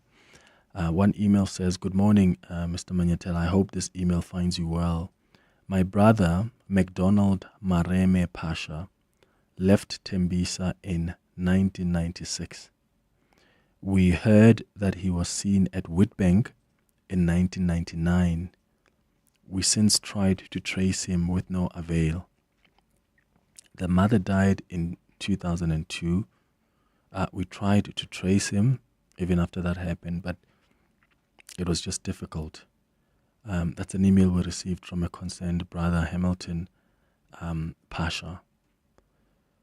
I wish we could do something that somehow, and this is the kind of stuff that one day you do when you've got a much of a broader reach across the country, where we can get people to just tell us who has been missing. Who knows? Maybe there's somebody out there who knows someone or is connected to somebody who may know the person that has been missing that you are looking for. But Hamilton, I hope that your father your brother can be found. Musa says, "Good day, Clement." This is on email as well. "Good day, Clement. I hope after this email I can begin to heal. I lost my 17-year-old daughter in 2013 due to short, mysterious illness. Even today, I'm still struggling to heal because I don't know what went wrong. A week after the funeral, I went to the hospital every day just to find out what was exactly happening or what had happened. I'm telling you, they will take you from pillar to post. You will wait for the doctor to come explain until you lose interest. But it's okay. She's gone. May her beautiful soul rest in peace. Thank you, Clement. God bless you." That's a message there from Musa. Musa, I'm so sorry about your daughter. I hope that you can begin and be strong enough to begin your own journey of healing. After losing your 17-year-old daughter to the short, mysterious illness, and that really is unresolved loss, where you constantly are asking yourself, and you're asking God as well, what happened? How did I lose someone I adored so much like that, with an illness that is mysterious, that is not understood to us? I can only imagine how many questions you have, Musa, but I hope you can, as you said, you can begin your own journey of healing. And it's part of why we do the Healing Hour, to also remind you that there is a community out there of people who have gone through similar tragedies, and we can help each other, just strengthen each other in these conversations that we have. David, you are calling us from Pimville. Good morning. Good morning, Clement. How are you? I'm good, David. How are you? I'm okay, thanks. Clement, I'm just one of those people that have their loved ones went missing for a long time. My brother disappeared in 1989. Till today, we have searched everywhere. We went to mortuaries, we went to prisons, and I remember the newspaper World was still around. We reported that, and nothing happened till today. And I remember when my mom passed away in the same year, 1989, she asked us, where's John? Where's Mdi? Where's Mdi? Mm. She would always ask where's Mdi until she passed on. Mm. So I was just saying that we still searching. He used to travel to Florida. There's a park in Florida where he used to go, and every time when we go past there, we normally ask people there. Have you seen MD? Do you know MD? You know, it's so painful, Clement. It's so painful. Yeah, we don't even know. We were 7 in the family. I'm the one left. Yeah, David. Yeah. Do you guys know who was the last person to see him? Do you guys know where he left to? What information did you get after that disappearance? No, the only information that we got was that he used to do some part-time jobs in Florida. You know, they would stand there in the park in Florida, and then people will just come and pick them up for part-time jobs. So that's the only thing that we know about him. Yeah, sure. So sad, so sad. Thank you so much for calling us. And yeah, at some point, as families, as loved ones, as the families of these loved ones and victims, we need to start that process of healing. But it also just doesn't come. You know, you don't wake up one day and decide, I want to heal from this. There's a whole journey that you have to go on, and it's a difficult one because sometimes it requires that you have to make up your mind about whether you're going to consider the people still alive out there or whether you're going to consider the people dead, because it's just simply been so long. And that's a difficult decision to make. It really is a difficult decision to make. It's 10:31. So hi. Thanks, Clement. Good morning. Joburg Mayor Dada Morero is under immense pressure to deliver a state of the city address that will deal with the core challenges of the metro. His most pressing hurdle has been ensuring that there is reliable water and electricity supply, to fix the roads and to sort out dysfunctional traffic lights, among other services. The year ahead is going to be a test, as there are suggestions that failure to improve services could deal a serious blow for the ANC in next year's municipal elections. The Judicial Conduct Tribunal has heard that Eastern Cape Judge President Selbin Benenge sent High Court Secretary Andiswa Mengo emojis with sexual undertones during engagements on social media platform WhatsApp. Forensic and legal linguist Dr. Zachary Dokrat testified that the judge president used graphics with sexual connotations while engaging the junior staffer. And more than 130 cardinals from around the world have joined a special mass at St. Peter's Basilica in the Vatican ahead of the conclave to elect a new pope.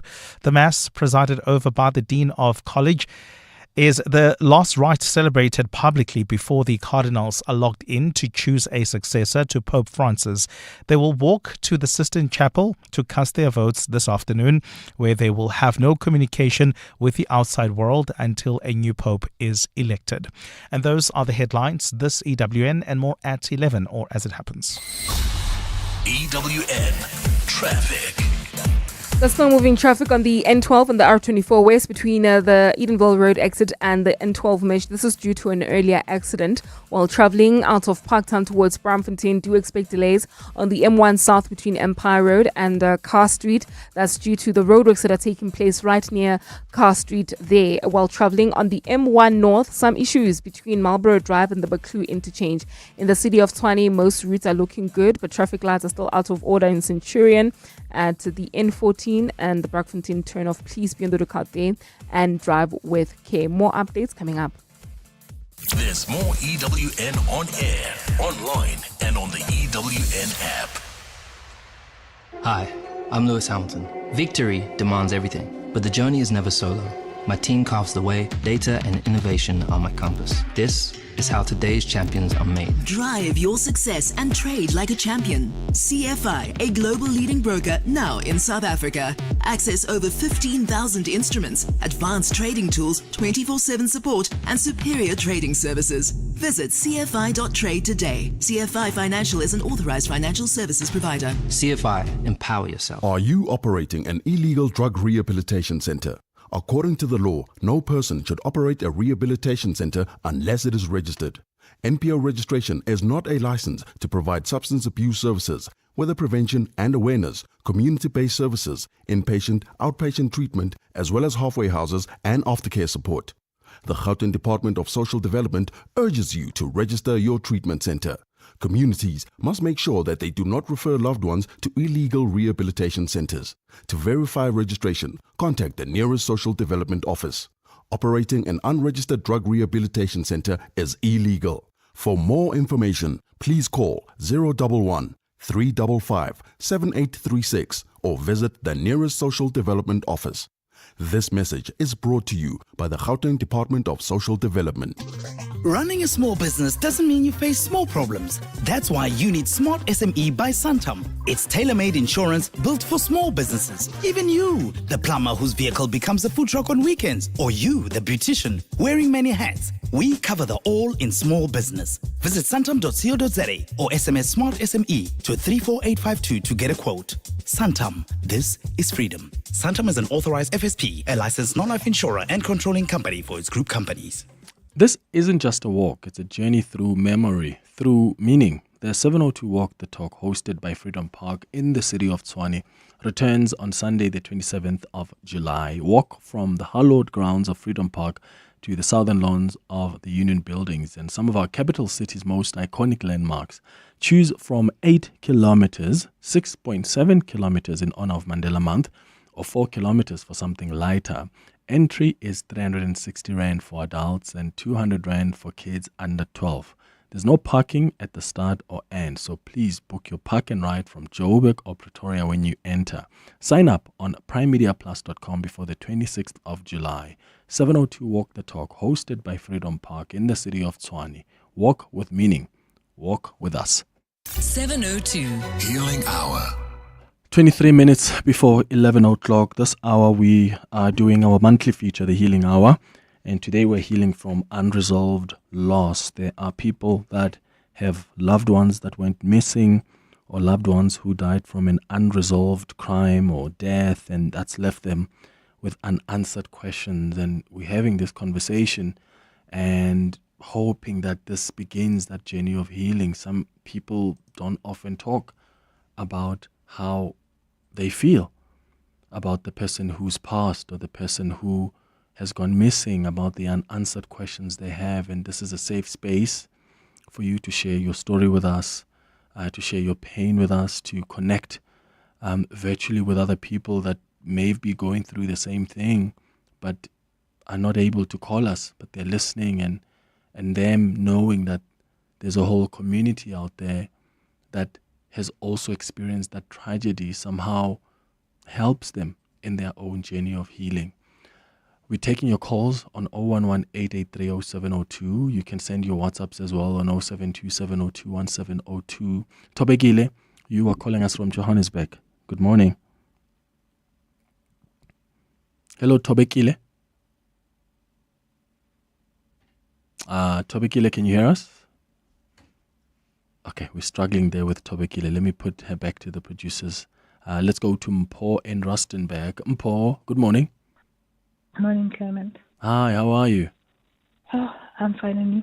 I'm good, Mpho. It was 2012, 19 February. It was a Sunday, Clement. We just woke up. It was just a normal Sunday. We went to church. I came back. I wasn't staying at home, but I decided to visit that weekend. So as I was getting ready to go back to work, I was busy outside hanging the laundry. My brother came in. He prepared himself, not knowing that he's going to commit suicide. So, and by that time he was busy hanging himself. I'm busy hanging the laundry just on the back of his room. My niece, she was 3, was playing in front of the door. He didn't even lock the door. The child was playing just in. And then I just went into the house, did whatever I was busy with. My younger sister came back. I don't know what happened that led her to go and check on him. As she opened the door, he was already on his knees. to today, we haven't found closure. It's so hard. It's so hard because even when he comes to us in dreams, it's all a mystery. It's so unresolved. Even the forensic pathologist was suggesting that this is not a normal suicide. Why do? Sure, yeah. Paul, that is so tragic. I'm sorry about that. Can only imagine this trauma that has befallen the family. Is there a reason why the pathologists are suggesting it's not a normal suicide? Because they normally say when a person has committed suicide by hanging, he has to excrete. Oh, okay. Yes. Of which he did. Mm-hmm. The tongue has to be hanging outside, but the tongue wasn't hanging outside. His mouth was closed. His eyes were still opened. But when we went to the pathology on the following Monday to identify him, he had an open mouth with the eyes still opened. How does he appear in your dreams? He doesn't talk. He's just facing backwards. Sure. We've tried mediums. We've tried prophets. They always say he's not resting. He's not resting. Yes. And this has been so tragic to a point that 2016, after dealing with that, my father also mysteriously passed away. He woke up normal morning. It was a Friday. He got up, went outside. He fell. And it was the end. Boom. Sure, Mpo. I'm so sorry. I'm so sorry about that. I hope you guys can heal as a family. That's just so much happening. It's too much for you guys to take in. Was your brother just before that incident happened, Mpo? Did he share anything? Was there anything he was worried about? Was there any concerns? Yeah, there was some things going on in his life, but we never imagined that it could lead to him committing suicide and leaving Bible verses. The worst part is leaving Bible verses for us to read them. So he left the Bible verses? Yes. Sure. Yeah. And the police are refusing to give us to them. The police they are refusing to give us those Bible verses because they took them as part of evidence. Oh, it's part of the evidence. Yes. Yeah, and there was no letter. It was just those Bible verses. There was no letter that he wrote. No letter. He only left a message to one of his friends who gave the speech during his funeral. And he said to us, to me specifically and to my mother, he said that we must look after each other and avenge whoever did him wrong. And he called out those people by the names. And those are not people in the family, are they? No, they are his close friends. Close friends. Yes. Whew, yeah. Yo, Mpo. In Rustenburg, thank you for calling. I pray and wish healing for you and your family and strength to find closure from not only this incident, from that passing of your dad as well under those mysterious circumstances. Thank you for calling us. Maxwell, you're in queue. Good morning. Good morning, Clem. How are you? Good man. How are you doing? I'm doing quite well. Sure.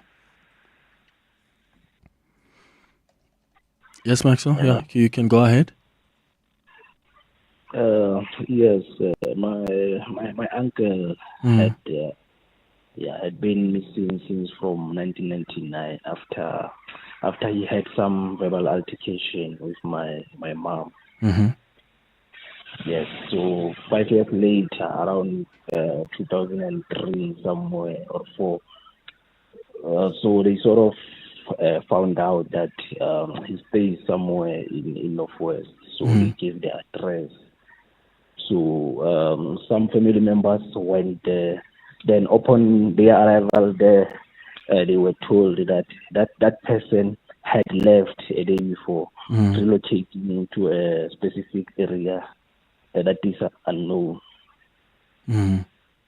Yes, so ever since his disappearance, so my mother has been ill because there was this thing that the family members like will always insult my mom as to, yeah, you are the one who have caused this guy to part ways with the family.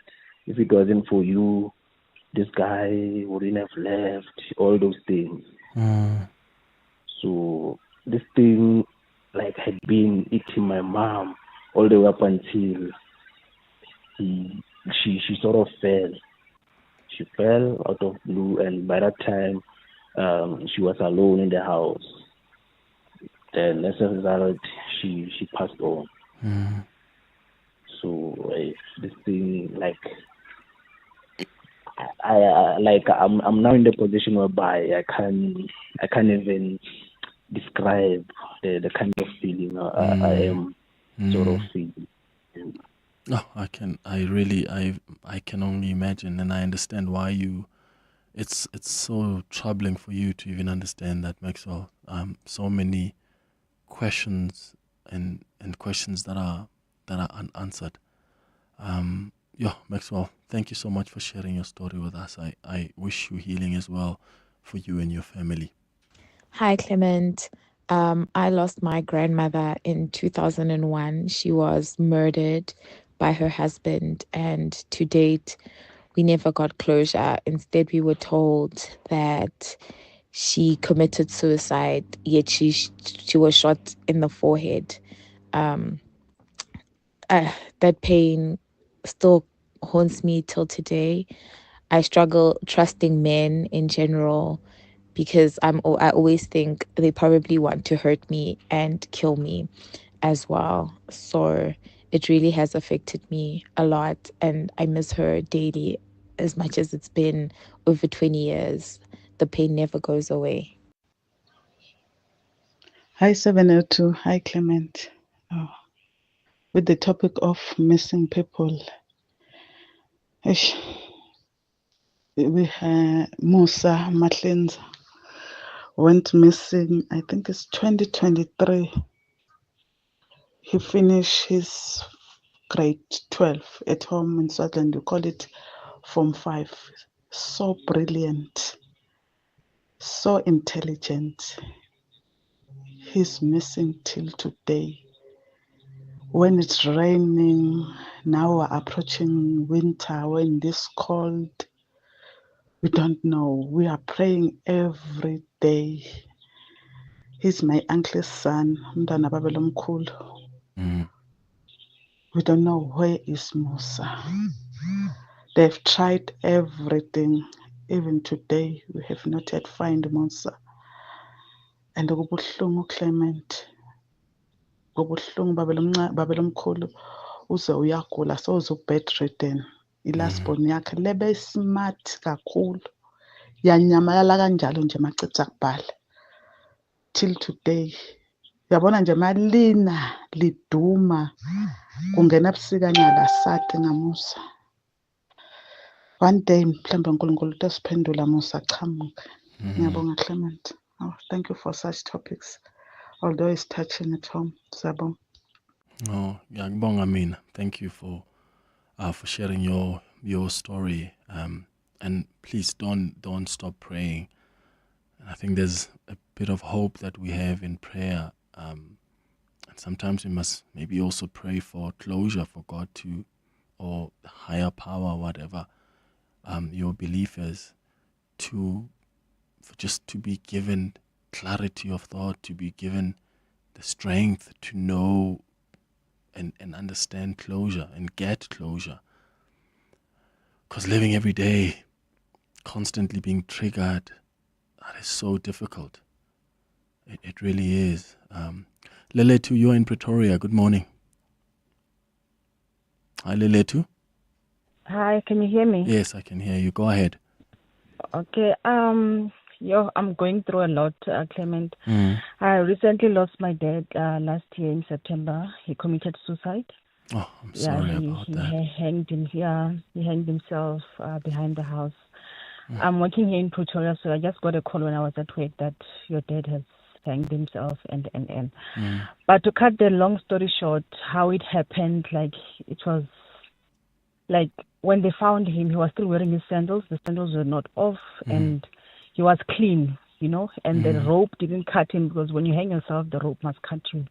There was no sign of bleeding or anything, But I don't want to dwell in that a lot, because it's painful as it is. So like recently, like on Monday, I had a dream about him. He came to me asking me what really happened, for me to explain, like how I was explaining to him was the scenario of how I found out about him passing, and where he was, it was like he was somewhere where they were, like it was like a hall where there are a lot of people, like their families saying goodbyes to their family, and I don't know what was happening, but it was like a funeral, And then again, yesterday when I was sleeping, he comes again. He's in a form of like, I'm being called, like by both people saying, no, I think we buried the wrong body. Your dad is in hospital. In a setup like he's in Steve Biko or whatever, and he's requesting you to come and see him. And then I was like, okay, fine. Can I go and see him? Is he fine? Is he stable? Is he not confused? They were like, he's just saying he wants you to come and see. I'm like, okay, fine, I can go and see him. When I went there, he was like, he had beard and his hair was grown, and he didn't have one eye. Like it's scary. You understand? And I didn't know. Like he said to me, please take me with. I don't want to be here. Please take me with. I don't want to be here. Like I said to him, I take you now. Where do I go with you? Because the people know and the family know that you're no more. So what do I do with you? But I ended up picking him up in my car, going home with him. But now I'm scared. How do I go in and tell the family that I've got this person, his back? He doesn't have one eye. But in my mind, I'm like, I can find him an eye. I can accept him the way he is, Like it's that dream was, and after waking up, I could feel, Clement, that he was here, You have that feeling that someone was just there, like you. Like, to cut the long story short, my dad is not resting. I feel like his soul is not resting because, it's painful. Yeah, that is so triggering. I can only imagine. Lelet, I'm getting a lot of calls from people who are also explaining dreams that where they're seeing these loved ones who have died under mysterious circumstances or who have gone missing. I think what we must do as a follow-up to this, maybe spend an hour and bring in people who can help us understand more about, how should we be interpreting these dreams, and, are there are people who understand what is possibly being communicated or a message that's possibly being sent. So I'll do a follow-up on that, Leletu. Thank you so much for calling us, and I hope there can be healing and really just closure for you and the family. 7 minutes before 11. Honey, what are you doing? I'm stretching for tonight. I thought you're not dancing at bachelorette parties anymore. Baby, we need the money to put Johnny through matric mos. And what's the police uniform for? The clients feel safer when I wear it. No, man, just sell your bucky to We Buy Cars. They give the best prices and they pay you within minutes. Okay, but can I just go and dance one more time, please? You know how much I love it. No, the buyer's already on his way here. Wow, okay. Strapped for cash? Just sell your vehicle to We Buy Cars. The easiest way to sell your car by far. Whether you own a startup in Sandton or a spaza shop in Soweto, Standard Bank has the solutions to grow your business. For just R9 per month, our MyMoBiz business account gives you access to free online banking and a team of business experts. Our Simply Blue Pro card machine enables you to accept payments anytime, anywhere. Search Standard Bank MyMoBiz and Simply Blue to amplify the growth of your business today. Standard Bank is an authorized FSB and registered credit provider. T's and C's apply. Are you looking for the best savings on spectacles? At Specsavers, enjoy 1,500 Rand off when you get tested at South Africa's trusted and most established optical group. Get 1,500 Rand off all frames in store, or use your 1,500 Rand off on our leading lens enhancements, such as drive light lenses that reduce artificial glare whilst driving. Book online or call your nearest store today. Affordable eye care, Specsavers. T's and C's apply. 702 Healing Hour. 6 minutes before 11 o'clock. I want to bring in now Dr. Tumi Mashiro. who is a clinical psychologist, clinical and sports psychologist, just as we wrap up the Healing Hour today. Dr. Mashego, thank you for making time. Good morning. Good morning. Good morning to your listeners. Thank you for having me, Clement. Yeah. Oh, it's just that stories being shared this morning. So sad. What advice do you have for families out there, the people who've called us who have lost loved ones and they still don't have answers, or they've their loved ones have died under mysterious circumstances and they still don't have the answers, and a lot of them are having dreams that are just confusing them. How do they start that journey of healing and finding closure? Firstly, I think is to just understand that with grief, especially complicated grief, like in the instances of the phone calls, for the people to know that, their feelings are valid, and the sense of being overwhelmed and just not understanding and the lack of closure, the intense emotions, that can be assisted with by a professional, where they are debriefed, because, sometimes it's the first time they're talking about it, like on air today. So just to talk about it and to, process the intense emotions, and these emotions include things like survivor's guilt, or just, feeling bad for people who have taken their lives, to say, what could we have done? And with the dreams, when they come, those intense emotions will be triggered. As I always say, trauma is not our fault, but the healing is our responsibility, which is what is unfair about, life and these traumas that happen sometimes. So I really recommend that they sit with someone to process their individual emotions, those intense emotions ranging, from shock to denial. And now, because it's so complicated, the grief process is almost delayed because there's no closure, there's no answers, people are missing, so it's more complex, and it takes even longer sometimes to just sit with the emotions that you're going through. But I really recommend that they sit with those emotions, because when you don't sit with them with a professional, they will come out in some other way, right? So you will, for example, be impacted at work in how you relate. I think the one caller talked about how she struggles with relationships now because of what happened. I think she said it was her father who was killed or something like that, and she now struggles with relationships. So it's really important to understand that the emotions or the trauma that we've experienced just sits, and it waits for us to sit with it so that it can transcend and we can move on, not forgetting the people who are not here with us or who are gone missing, but just to help us function going forward in some way or another, and living in the new reality or the new norm. But it's not always easy, especially in instances where people are missing, right? Because there's always that hope. So it's almost like you're on the fence. There's that, what do we do now? What do we, but I think a professional can help them process and function somewhat in the meantime, and also manage any severe symptoms, because some might have anxiety, depression, sleeping problems, eating problems. So just to manage the symptoms that might come up because of the grief. Yeah, and I'm glad you mentioned speaking about it, and I'm more, I'm so glad that we had people just calling and speaking about it. And often when we do the Healing Hour, there are people who say, I've never spoken about this before. But that journey of healing, that journey of closure starts there. It starts with just talking about it. Thank you so much, Dr. Tumi Mashego.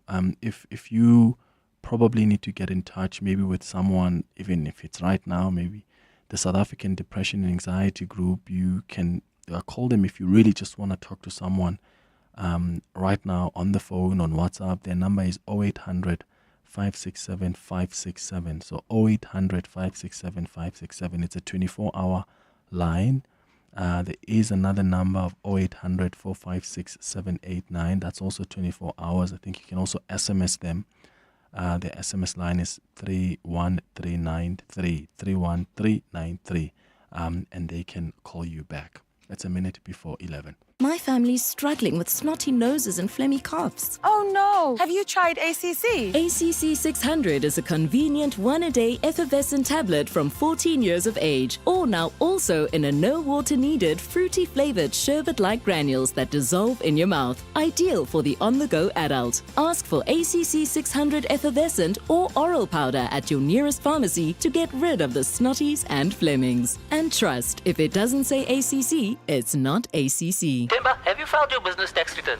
Joe, with My Way Business Insurance, I get My Business Assist, which gives me loads of benefits. They assist in filing my taxes, so no long queues. Plus, I get tender notifications, marketing services, and more to help me elevate my hustle. They do what? Yeah, bo. Thanks to My Way, now I have time to focus on the real deal, which is growing my business. Move to My Way Business Insurance today and get covered to do business your way. Visit myway.co.za for a quote. My Business Assist is a value-added product. My Way is a licensed non-life insurer and FSP. T's and C's apply. This is EWN. Good morning, I'm Sviso Zulu. Joburg Mayor Dada Morero is under immense pressure to deliver a State of the City address that will deal with the core challenges of the metro. His most pressing hurdle has been ensuring a reliable water and electricity supply with the overall cleanliness of the metro, and which has sparked public criticism. The year ahead is going to be a test, as there are suggestions that failure to improve services could deal a serious blow for the ANC in next year's municipal elections. Alfara Mushwana takes a look. Concerns have been raised in recent months about the deteriorating state of the city of Johannesburg, with President Cyril Ramaphosa also expressing dissatisfaction with the metro's service delivery. Other pressing issues that Mayor Dada Morero must tackle include soaring electricity costs, rising crime rates, and poor cleanliness across the city. Political analyst Levi Ndou warns that failure to resolve these challenges could negatively impact the ANC's support in next year's local government elections. The fate of the city is coming at a time when ordinary citizens are busy assessing the performance of government, because we're actually moving towards the 2026 local government elections. Morero is scheduled to deliver his State of the City address at 2 o'clock this afternoon. Alpha Ramshwana, Eyewitness News. The Judicial Conduct Tribunal has heard that Eastern Cape Judge President Selby Mbenenge sent High Court Secretary Andiswa Mengo emojis with sexual undertones during engagements on WhatsApp.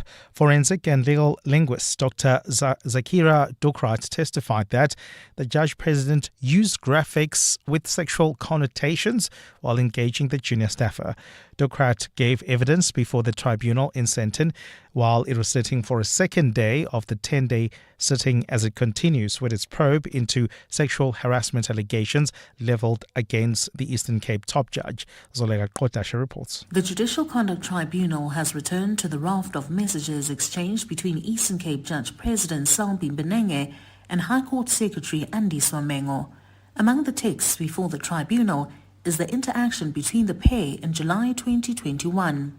Mengo was booked off sick, and during a conversation with the Judge President, mentioned that she was stressed from her altercation with the court manager in the Eastern Cape Division.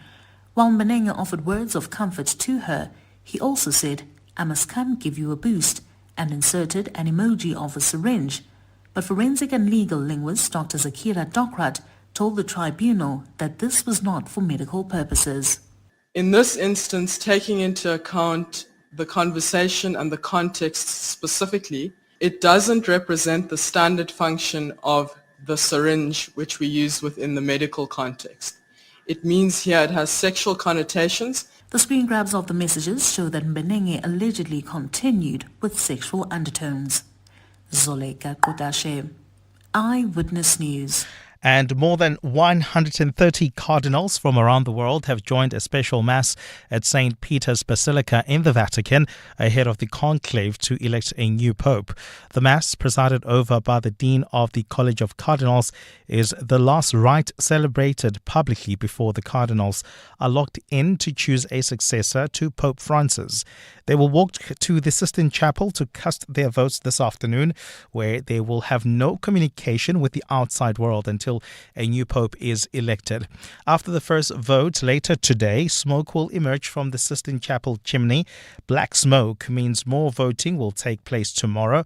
White means they have a new pope. Pope Francis is the first non-European pontiff in nearly 1,300 years who died and succumbed to his illness on Easter Monday at the age of 88.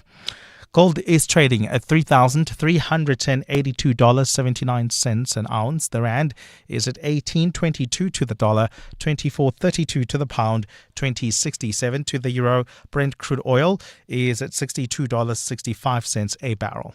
And in the traffic, there's been an accident in Woodmead along the M1 North. It happened just before the Baklu interchange. Delays from Marlborough Drive while travelling on the N12 as well as the R24 West. Expect delays between Edenville Road and the Gilulis interchange.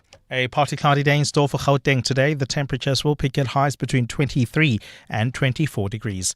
The top story in EWN this hour. Joburg Mayor Dada Morero is under immense pressure to deliver a State of the City address that will deal with the core challenges of the metro. EWN, in touch, in tune and independent. For the latest, visit ewn.co.za or download the EWN app. Some walks are just for exercise, others for leisure. But the 702 Walk the Talk is for something far greater. Enter now on primemediaplus.com. You're with Clement Manyathela On 702. Let's Walk the Talk, streaming on the Prime Media Plus app, DSTV channel 856, 92.7 and 106 FM.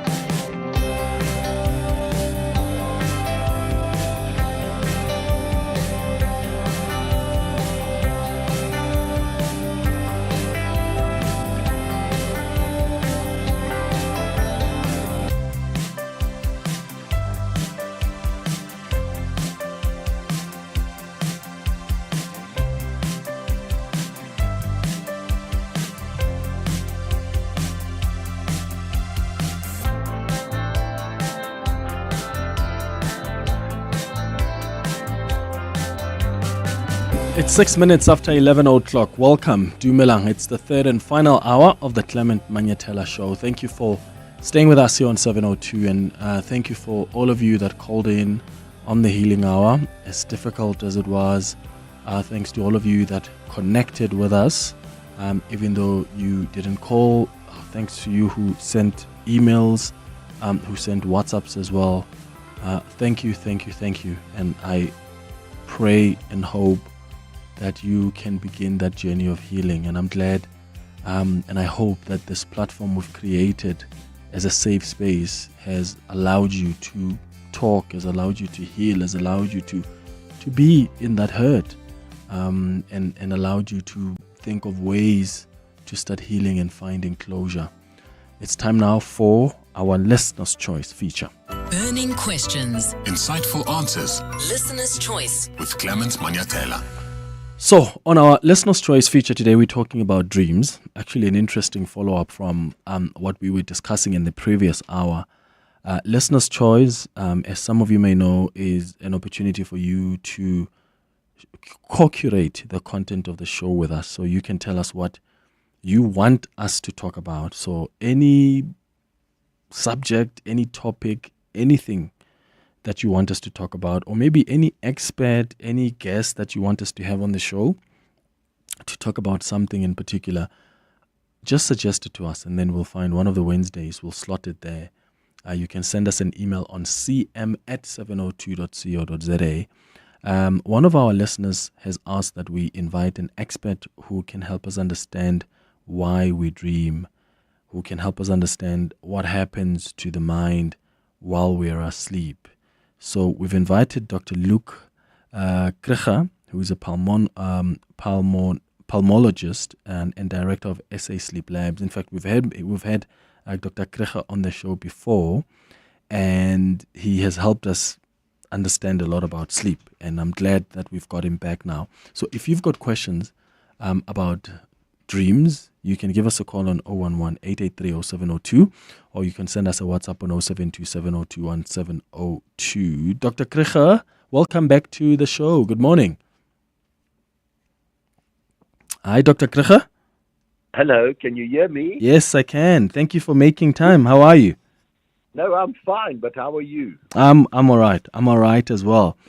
As you know, every time we talk about sleep or we talk about dreams, there's lots of calls that we receive from our listeners. So I want us to actually make sure much of the time we're going to spend with you is taking calls and questions from our listeners about dreams. Let's maybe start off with just some foundation. What stage of sleep actually allows us to dream? All right. So there are we normally divide sleep into stage 1, stage 2, stage 3, and REM sleep. That's REM sleep. We do 97% of our dreaming occurs in REM sleep. REM stands for rapid eye movement. That when we get into that stage of sleep, we are basically paralyzed. We can't move, but our eyes move a lot. And the EEG, which is the way that we measure brain activity, is very fast. It's as if we are awake. So REM sleep, your eyes move a lot, you're paralyzed, and your EEG is as if you are awake. But that is the time that we do dreaming. We don't really dream in the other stages. So do the changes then in breathing patterns during sleep affect the way that we dream or how vividly we remember our dreams? Not really. You know, what you basically alluding to is obstructive sleep apnea, where we stop breathing or we have difficulty. It doesn't really affect our dreams, although the patients do say when they suffer from sleep apnea, they have very vivid dreams, and if we treat them, then the vivid dreams seem to go away. So there is a bit of a relationship, but we're not exactly sure why that relationship exists. Okay, so from your work in sleep research, what have you learned about how the brain actually processes our thoughts, our emotions, and our memories while we are dreaming? Okay, let's just start that dreaming really only takes place in REM sleep, as I've said. The exact reason why we dream, we don't really know. Dreams were originally Sigmund Freud, the psychoanalyst. He was the guy that really started talking about dreams, and he had a lot of ideas. None of them have been proven. The only proven things that we know about dreams at the moment is that they do play a role in like anxiety or say PTSD, post-traumatic stress disorder. If you dream after an acute event, after a bad episode of something, and you dream after that, the PTSD gets better. If you don't dream, the PTSD remains.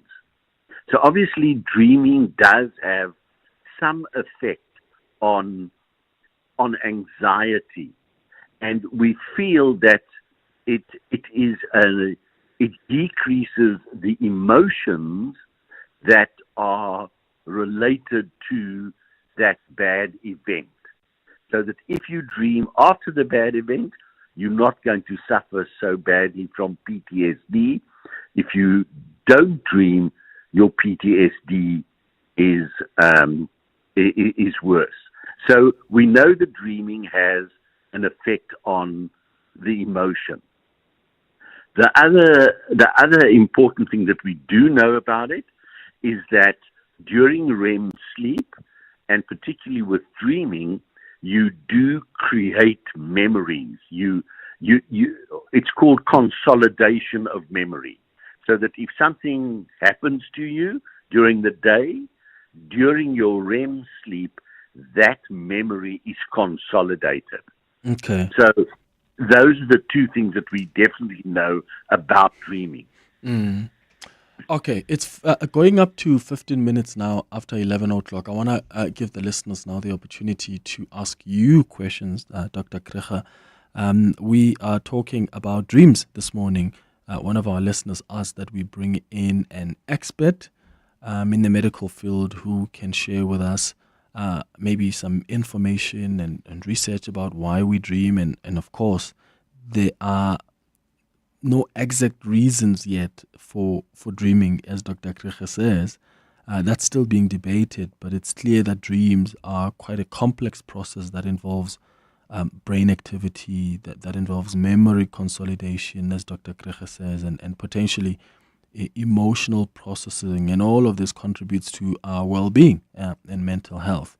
So what questions do you have? 011-883-0702, WhatsApp's on 0727021702. We'll be back after this. Bongani Bingwa, 702 Breakfast. Weekday mornings, 6 to 9. Dr. Navi Pillay, how would you describe the current situation in Gaza? It's absolutely a violation of international law. International law protects civilians. They should be protected, and attacks against them must be prevented. These are the obligations. What is the point of international law if it can simply be ignored by those who have powerful weapons? Are we all sitting ducks until someone powerful comes for us? Bongani Bingwa, 6 to 9. On 702. The World Union of Wholesale Markets 2025 conference is here from the 14th to the 16th of May at the Sandton Convention Center, with the bold theme shaping the future of fresh produce through sustainability, innovation and inclusivity. This landmark event will tackle the urgent challenges of our time, from ensuring food security and embracing digital transformation to creating inclusive future-ready markets. This isn't just a conference, it's Africa's call to lead, inspire and transform the future of fresh produce. Visit wuwm.org for more information. You know those finfluencers, the kind of bros making bank in Bali, calling themselves Forex gurus, promising you can make money while you sleep if you just buy their course. But then you end up losing sleep, waking up for different market openings, checking charts, scanning the members-only group chat for signals, and you start wondering, why do they call it day trading when you're spending all night spending your money to make money, only to realize that they make their money selling courses on how to make money? Oh. When you can't trust overnight wins, trust 30 years of market-beating returns. Coronation. Trust is earned. Coronation is an authorized FSP. Simply Asia is giving away 4 tickets to Thailand. But who will you take with? Let's hear what is being said in South African homes. I don't know, Gerald. I love Auntie Janine, but she talks so much. Imagine her on a 12-hour flight. But what about Uncle Louis? He did pay for our wedding. Darling, which child are we leaving behind? Obviously the one who complains the most. Hey, that's not fair. Whoever you pick, just make sure you enter the Simply Asia Songkran competition. T's and C's apply. Some walks are just for exercise, others for leisure. But this walk is for something greater. It's team building. This July, you won't just take a step, you'll take a stand. You'll walk through history. You'll walk with it. On Sunday, 27 July, the 702 Walk the Talk, hosted by Freedom Park in the city of Tshwane, returns. It's a route that winds through the heart and soul of our capital city. From the sacred grounds of Freedom Park to the powerful steps of the Union buildings. Choose the 8 kilometer for those walking strong, the 6.7 kilometer in honor of Mandela Month, or the 4 kilometer for families and first-timers. Entries are 360 Rand for adults, 200 Rand for children under 12. Enter now on primemediaplus.com. 702 Walk the Talk, hosted by Freedom Park in the city of Tshwane, is where footsteps become footprints. Burning questions. Insightful answers Listener's choice. with Clement Manyathela. 18 minutes now after 11 o'clock, we are speaking to Dr. Luke Kreger, who is a pulmonologist and director of SA Sleep Labs. We are talking about dreams. Do you have questions about dreams? And this is, of course, from a medical perspective. Why do we dream? What happens to our mind while we dream? My biggest question has always been, why are some of us forgetting our dreams? Because I've been forgetting a lot of my dreams in recent times. And I'm often confused, like why that is the case. And some of them I can feel they were so significant, but sometimes I just simply don't remember what I dreamt of. Your calls on 011-883-0702, WhatsApps on 072-702-1702. Good morning, Clement and the team. You know, it's funny that we're talking about dreams. So this morning, I actually just called my mom to tell her that I think I had a dream about my grandmother. Thing is, I just never ever remember my dreams precisely, but they always feel somewhat real. So I just told her that, listen, I had a dream about my grandmother. I think I need to see her, you know, irrespective of how the family feels about her, but I think it's time to see her. My question is, when we do dream about people, is that a time and place to pray for them or just go see them, or is it just a normal dream? Because usually when I do have dreams, it's either I need to see the person or I need to pray over it or for protection, you know, so yeah.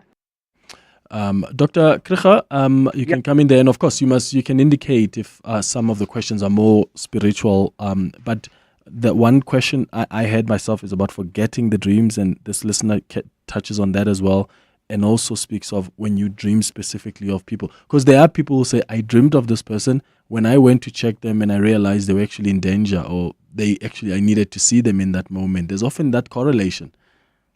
That is definitely correct. I mean, one can't talk that one away. We have all had experiences where we dream about someone and then we phone them or we contact them and then we realize that was the right thing to do because they were in trouble. How exactly that happens, there is no scientific explanation for that. I just think that you've been thinking a lot about them and then you've dreamt about them. But why it occurs, I don't have an answer. No one has an answer. But it definitely does happen. Mm-hmm. And the other thing is that we don't always remember our dreams. I mean, there are some people who say they don't dream at all, but that's incorrect. They do actually dream. They're just not remembering it. And others remember their dreams better. So it's very variable. I can't give you a scientific reason why that occurs. But I think that if you dream about someone, it would be a good idea to give them a call or go and see them or do something. And I think that listener should definitely go and visit her granny. Hi, Clement. I would want to ask the doctor, who makes the dream? How does the dream come up? Is it something spiritual? Is it what I do that determine the dream? But what if in the case of like you are dreaming lion chasing you? What's the relationship between the dream and brain? Unknown, known. Thank you. All right, thank you very much. Is there a correlation there, Dr. Kreger? Because often some of the things we experience, somehow they get reflected in our dreams in some way or the other. Definitely so. It's not always so. Not all dreams are related to something that happened, but I can't put a percentage on it, but a large proportion of dreams are related to an event that happened. Something happened, and then you dream about it. There are lots of theories as to why that is. Some of the research shows that maybe you processing that whole event, and that you are processing so that should it occur again, you will know what to do or what not to do. It's like a protective mechanism. I've got a question here about nightmares. Is there any link between disrupted breathing and the experience of nightmares or night terrors? Okay, I think we must just talk. Nightmares are not night terrors. Night terrors occur in children, and they will wake up and be very scared and petrified of what's going on, and they'll go back to sleep and wake up in the morning and not remember anything about it. So night terrors occur in children, and they don't remember anything about it. Okay. Nightmares occur in REM sleep when dreams take place, and it is a dreaming. A nightmare is a bad dream. They don't seem to be able to correlate it with something, but lots of people will say, I had a nightmare about, say, a lion chasing me, and then if you ask more, they had in fact spent the day at the zoo. Something.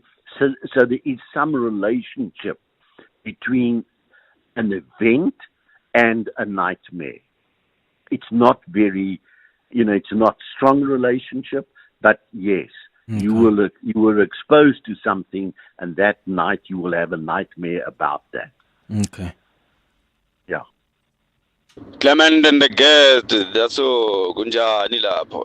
I would like to know, man, because me most of the time I don't dream like a dream. Like if I can dream, I won't remember that dream like tomorrow. But the only dream that I remember is the one which I created. So I don't know if it's a dream or it's an imagination, because I have the dreams which I can see and control the outcomes of those dreams. So what is it? What makes it like that? Okay, you are very exceptional, because there are some people like you, and they call it lucid dreaming, that you can actually dictate what you are going to dream. Now, there are not many people that can do that, but there are some, and you obviously are one of them, that have lucid dreams, that I will decide I'm going to dream about that. You will then go to sleep and you will actually dream about it. So you are an exception, and you are called a lucid, Lucid, dreamer. You're a lucid dreamer. Okay. Good morning, Clement, Mr. Manyathela. It's a pleasure to be on this show one more time. And always really a pleasure to be listening to informative and profound discussions. With regard to dreaming, I dream very less. I'm a 67-year-old man. I dream very less. And if I do dream, I hardly remember a thing.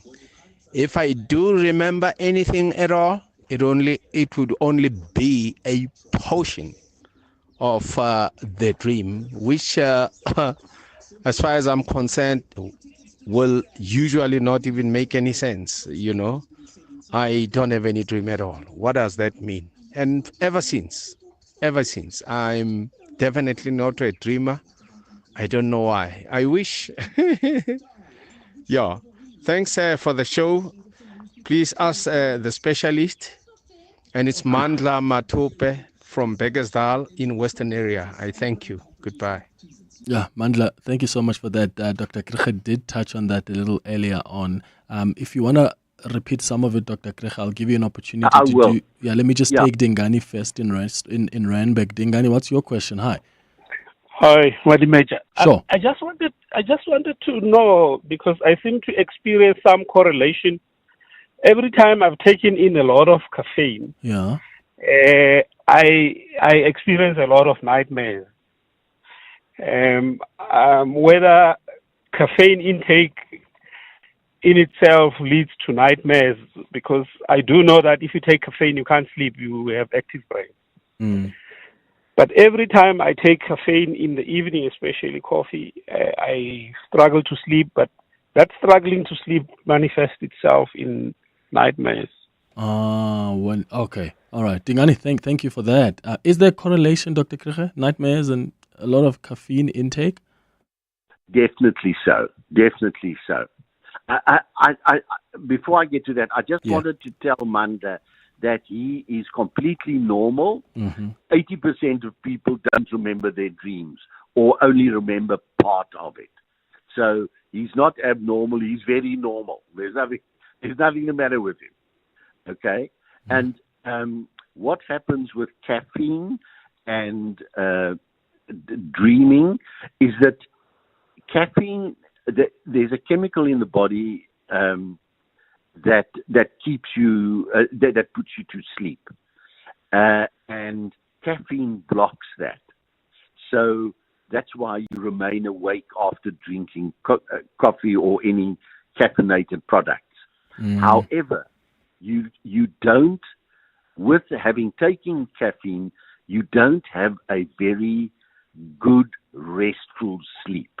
It's a disturbed sleep, and that may precipitate nightmares. So definitely you're not getting a normal sleep because the caffeine is kind of half keeping you awake. Okay. And that's why you're getting the nightmares.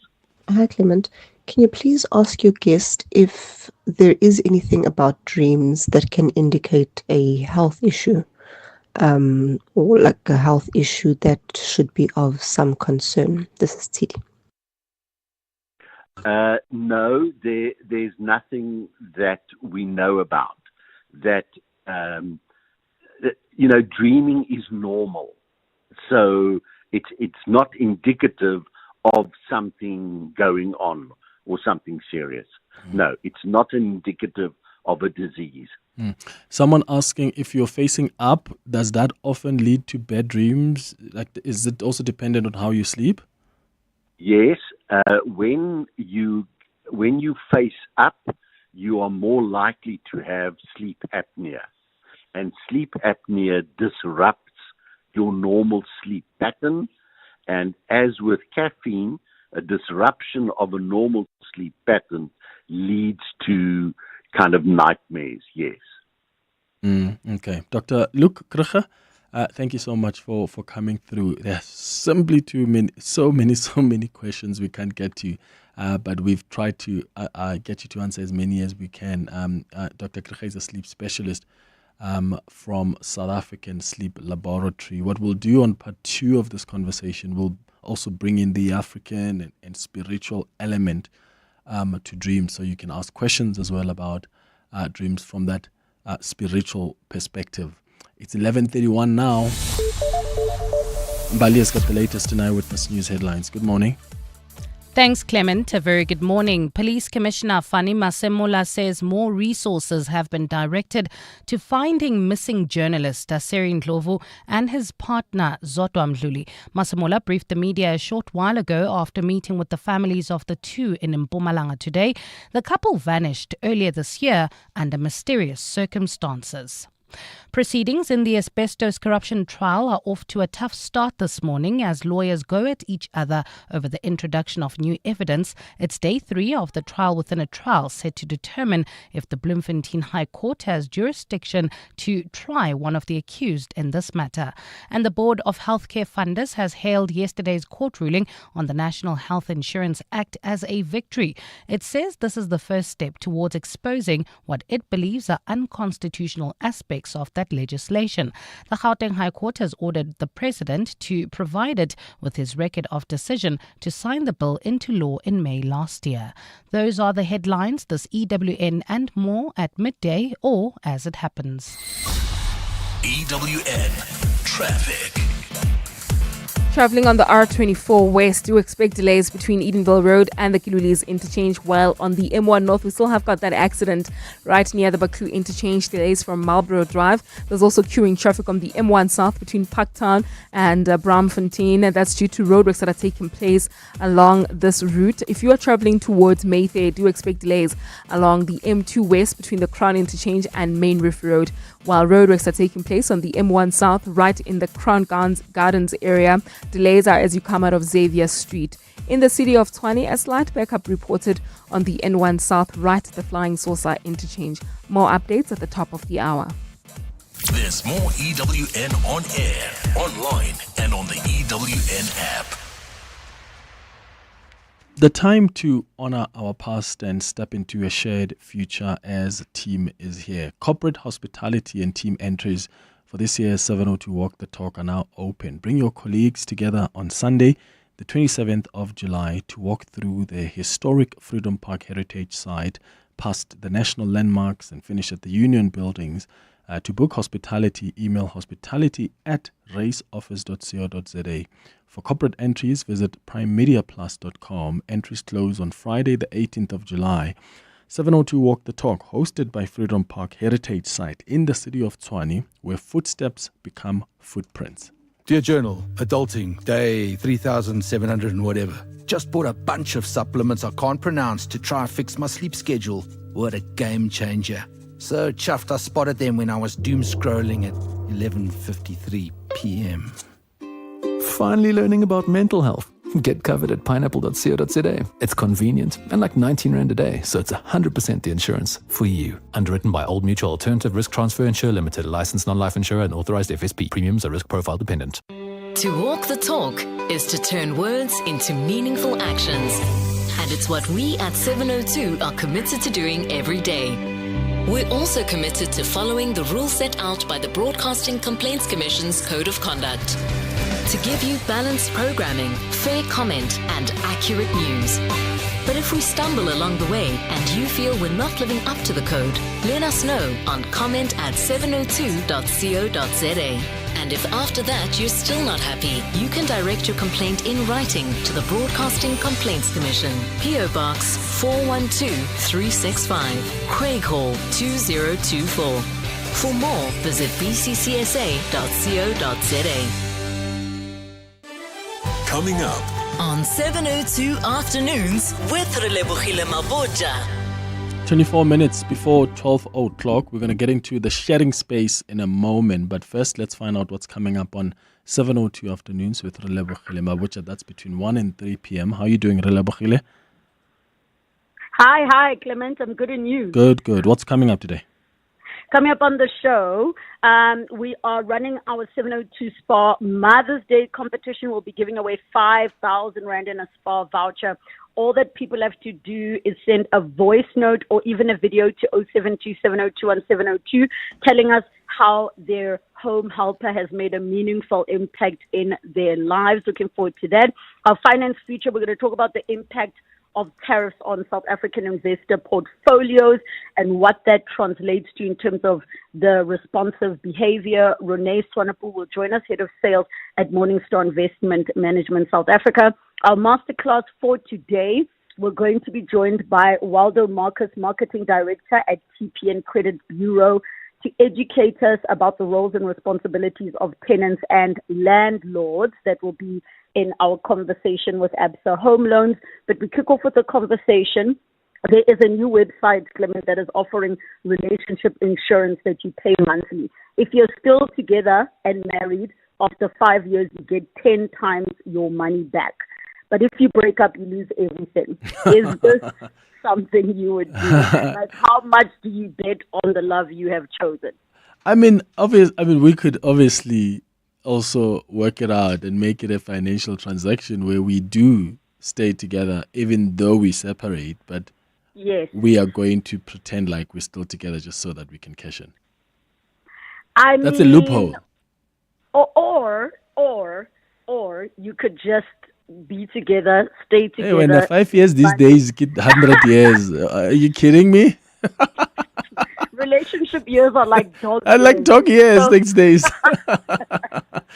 Okay, that's fascinating. Looking forward to that chat. Relebogile Mabotja coming up on 702 Afternoons between 1 and 3 p.m.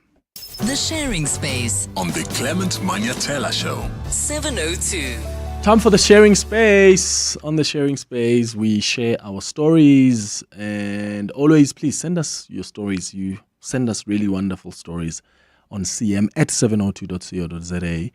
That's where you can tell us what happened, Kokai, where, what was happening. Just share whatever you want to share with us. Some of you often share because you need advice. You can do that, and we can ask the listeners if they've experienced the same thing or if they've got advice for you, whether it's relationship advice, whether it's something in your family, you don't know how to handle it, whether like last week or was it a few weeks ago when someone needed advice about what to do with their manager who's lying about them, whatever. Just share it with us. The email address to share that to is cm at 702.co.za. Today, we've got a voice note. We're going to play that, hear the story the listener is sharing, and then afterwards, give us a call or send us a WhatsApp voice note to share your thoughts with us. Here we go. Hello, Clement and the listeners. There's something that I've been noticing as of recent, and I want to check with you and with your listeners if they have also been seeing the same thing, right? So I happen to drive what most people would call a modest car. It's not an SUV, and it's not particularly fancy, and it's not part of the expensive car brands, right? And what I've noticed is that I never get stopped at roadblocks, and I can count maybe 3 times where I've been stopped in the last 5 years. Often traffic officers will not even look my way. And what I've seen is that the fancier cars, right, the more executive cars, they do get stopped quite a lot actually at these blocks, right?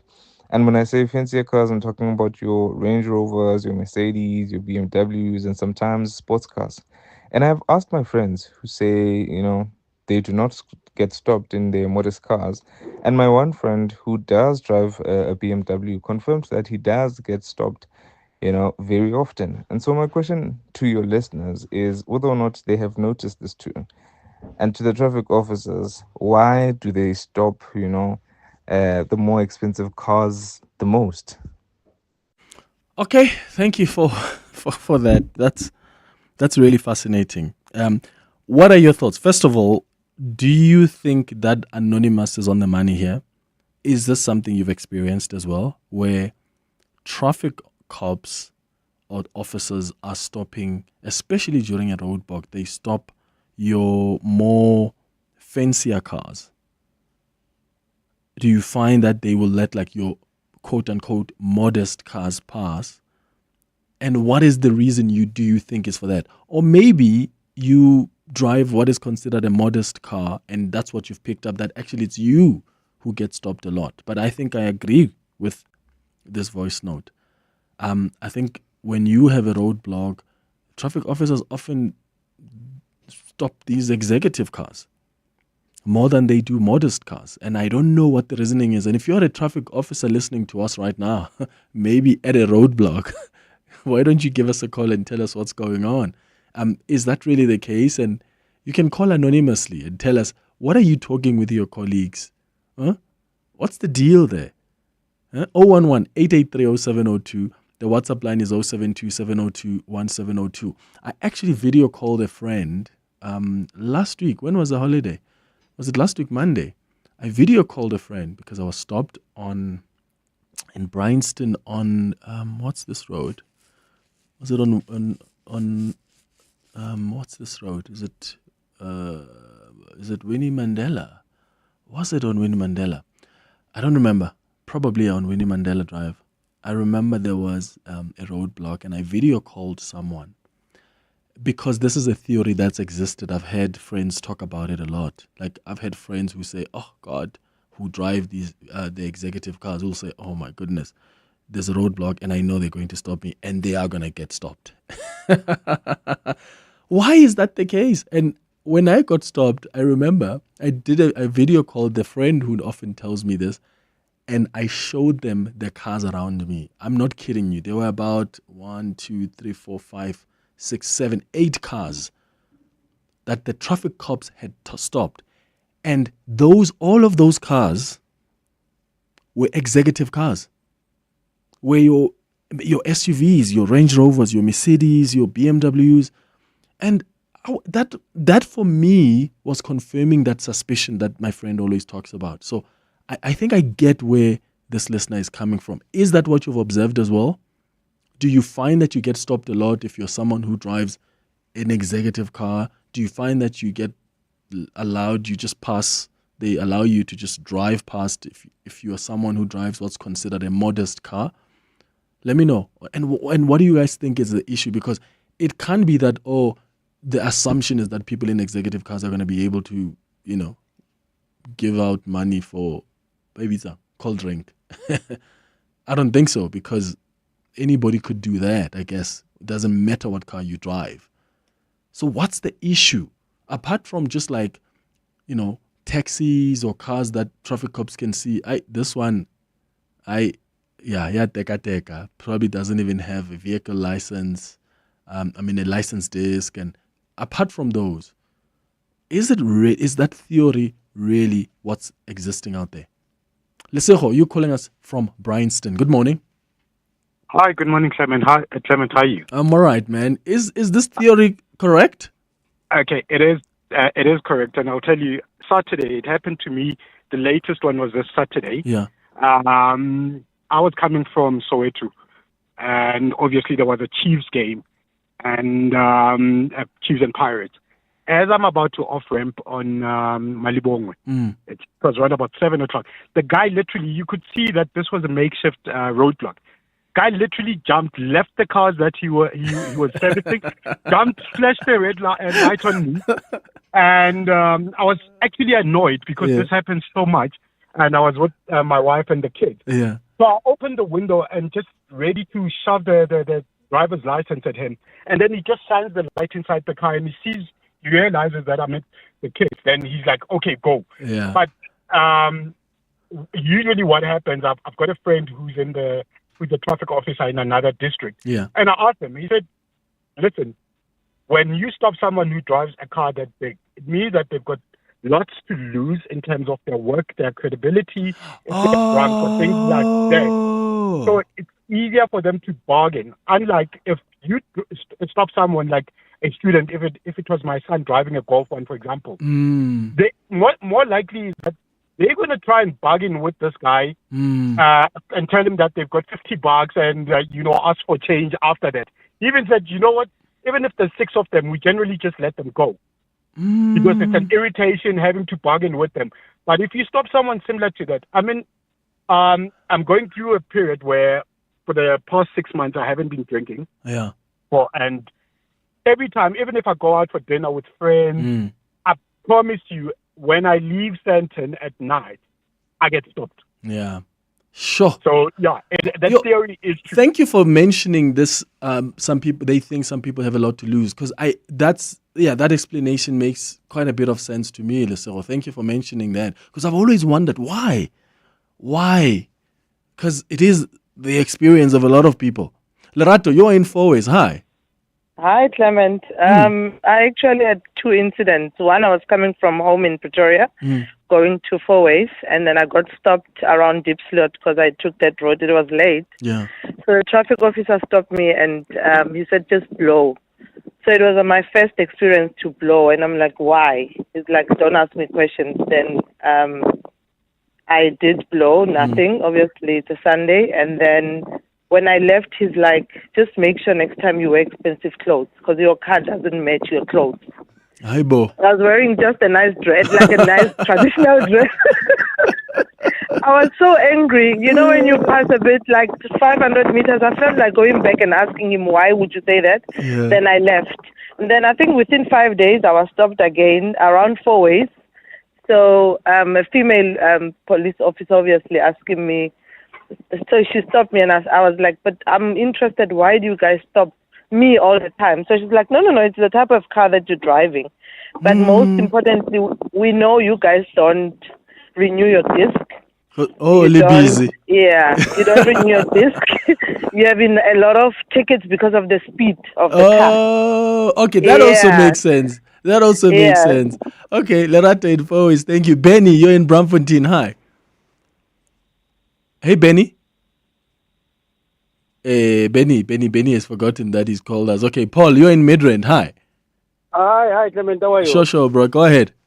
Thanks, that. I whenever I drive my cars, I always ask guys, why did you leave all these cars and directly Come to me. Yeah. Then one day, many times obviously, they start telling me that, you know why we stop such cars? It's because we like to see what is inside. Really? And that's the only opportunity we as traffic officers mostly we can see how these cars are built inside. That's why whenever they will stop you, we'll look inside to see how this car is. Then from there, then at least we are satisfied to know them inside. That's what they told me. Heaven. Because I always complain, why are they stopping me? Because there will be a lot of cars in front of me, but I can tell you, they will just point you aside. That's what they told me. Yeah. Sometimes they, but let's say 8, pass, you come, you get then stopped. I come, oh my Lord. Yeah. Then I'm stopped. I said, but guys, these cars, all of them, then they qualify for you to check it, any all mistakes but mine. Yeah. They say, no, we just enjoy looking inside your car. Even some, because I'm staying next to them, they normally will tell you that we stop you because of that reason. We just enjoy those cars too. Oh, that's interesting. Paul, thank you so much for that, man. Are there any traffic cops? I know there are traffic officers listening to us right now. What is going on? Help us dispute this or confirm. Is that really the case or not? I'd like to know. You can call us anonymously. It's 11 minutes before 12. Let's toast to Khumalo, Sithole and Associates. Khumalo, that's me, a partner at the table. If I had it my way, I would have made it Khumalo, Sithole, Abo Baba Nabo Auntie, who helped with money for registration fees when I was short. And don't forget my grandfather, Umtungwa. He's usually in overalls, but today, uswenkile. They all worked hard to get me here. So kahle kahle, they really are partners in this business. Experience the power of mutuality. In 2024, we allocated 5.6 billion Rand in profit share to our graduate professional members because at PPS, success is better shared. Learn more at pps.co.za. PPS is a licensed life insurer, controlling company and authorized FSP. The news is everywhere. Headlines, breaking alerts, endless noise. But at Business Day, we ask the question that matters most. So what? So what does it mean for you, your business, the economy? We go beyond the headlines. We make sense of why it matters. The new format Business Day. Out now. Business Day. Every story is your business.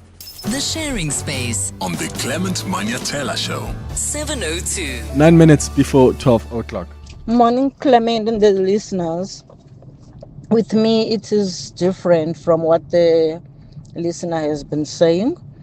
I used to drive a Mercedes-Benz. I wouldn't be stopped. I bought another car, which looks like a taxi car. That one, I've been stopped. But not a lot. Yeah, but when I was driving the Mercedes, I used to say, no one stops the Mercedes. I was not stopped. So I think it's different experiences. Hi, Clement. Listen, I drive a smaller car. I never get stopped. And no, I've noticed that. I always tell my friends, listen, you don't want to get stopped. Drive a smaller car. It's like somehow they just don't think you even breaking any rules. Shame with your smaller car. They don't want to stress you. Already you're stressed. You're not comfortable in this small car. So they just say, just pass, my sister, just pass. Yeah, it must be nice. I've got a friend who says to me that I have a Chevrolet Sonic and a Volvo, and I definitely don't get stopped in a Sonic, but would never pass in a Volvo. So that is true. To the listener who said that he noticed at roadblocks, drivers with more luxury type cars get pulled over more frequently. My experience is that at a roadblock, your minibus taxis get pulled over, and it looks to me like your business type people, regardless of the car that you drive, are let through more frequently. I have not been pulled over in a roadblock in the past 5 years, but frequently I see taxis being pulled over. That's just my observation. What water do you bathe in? Because being stopped is just so stressful. It really is. For 5 years, you've not been stopped. you've got to share some tips with us. What are you doing? Clement, talking about being stopped by Metro Police or traffic cops. I drive a Toyota Corolla Kentucky Round. I never get stopped by traffic cops. I never, and I've been driving that car for the longest time.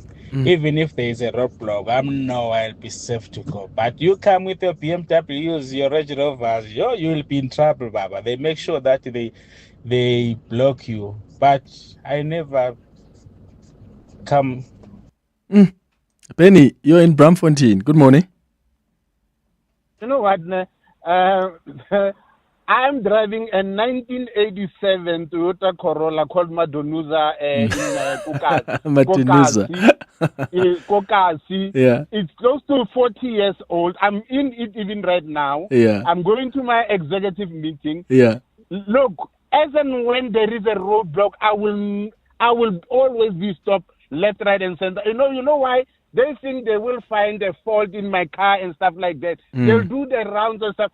I'm telling you, I'm driving this car now for close to 17 years from a certain. I got it from a certain Tani has soul rest in peace in Krugersdorp. The car is still 1987. Everything inside, the dashboard is not cracked. It has never been painted.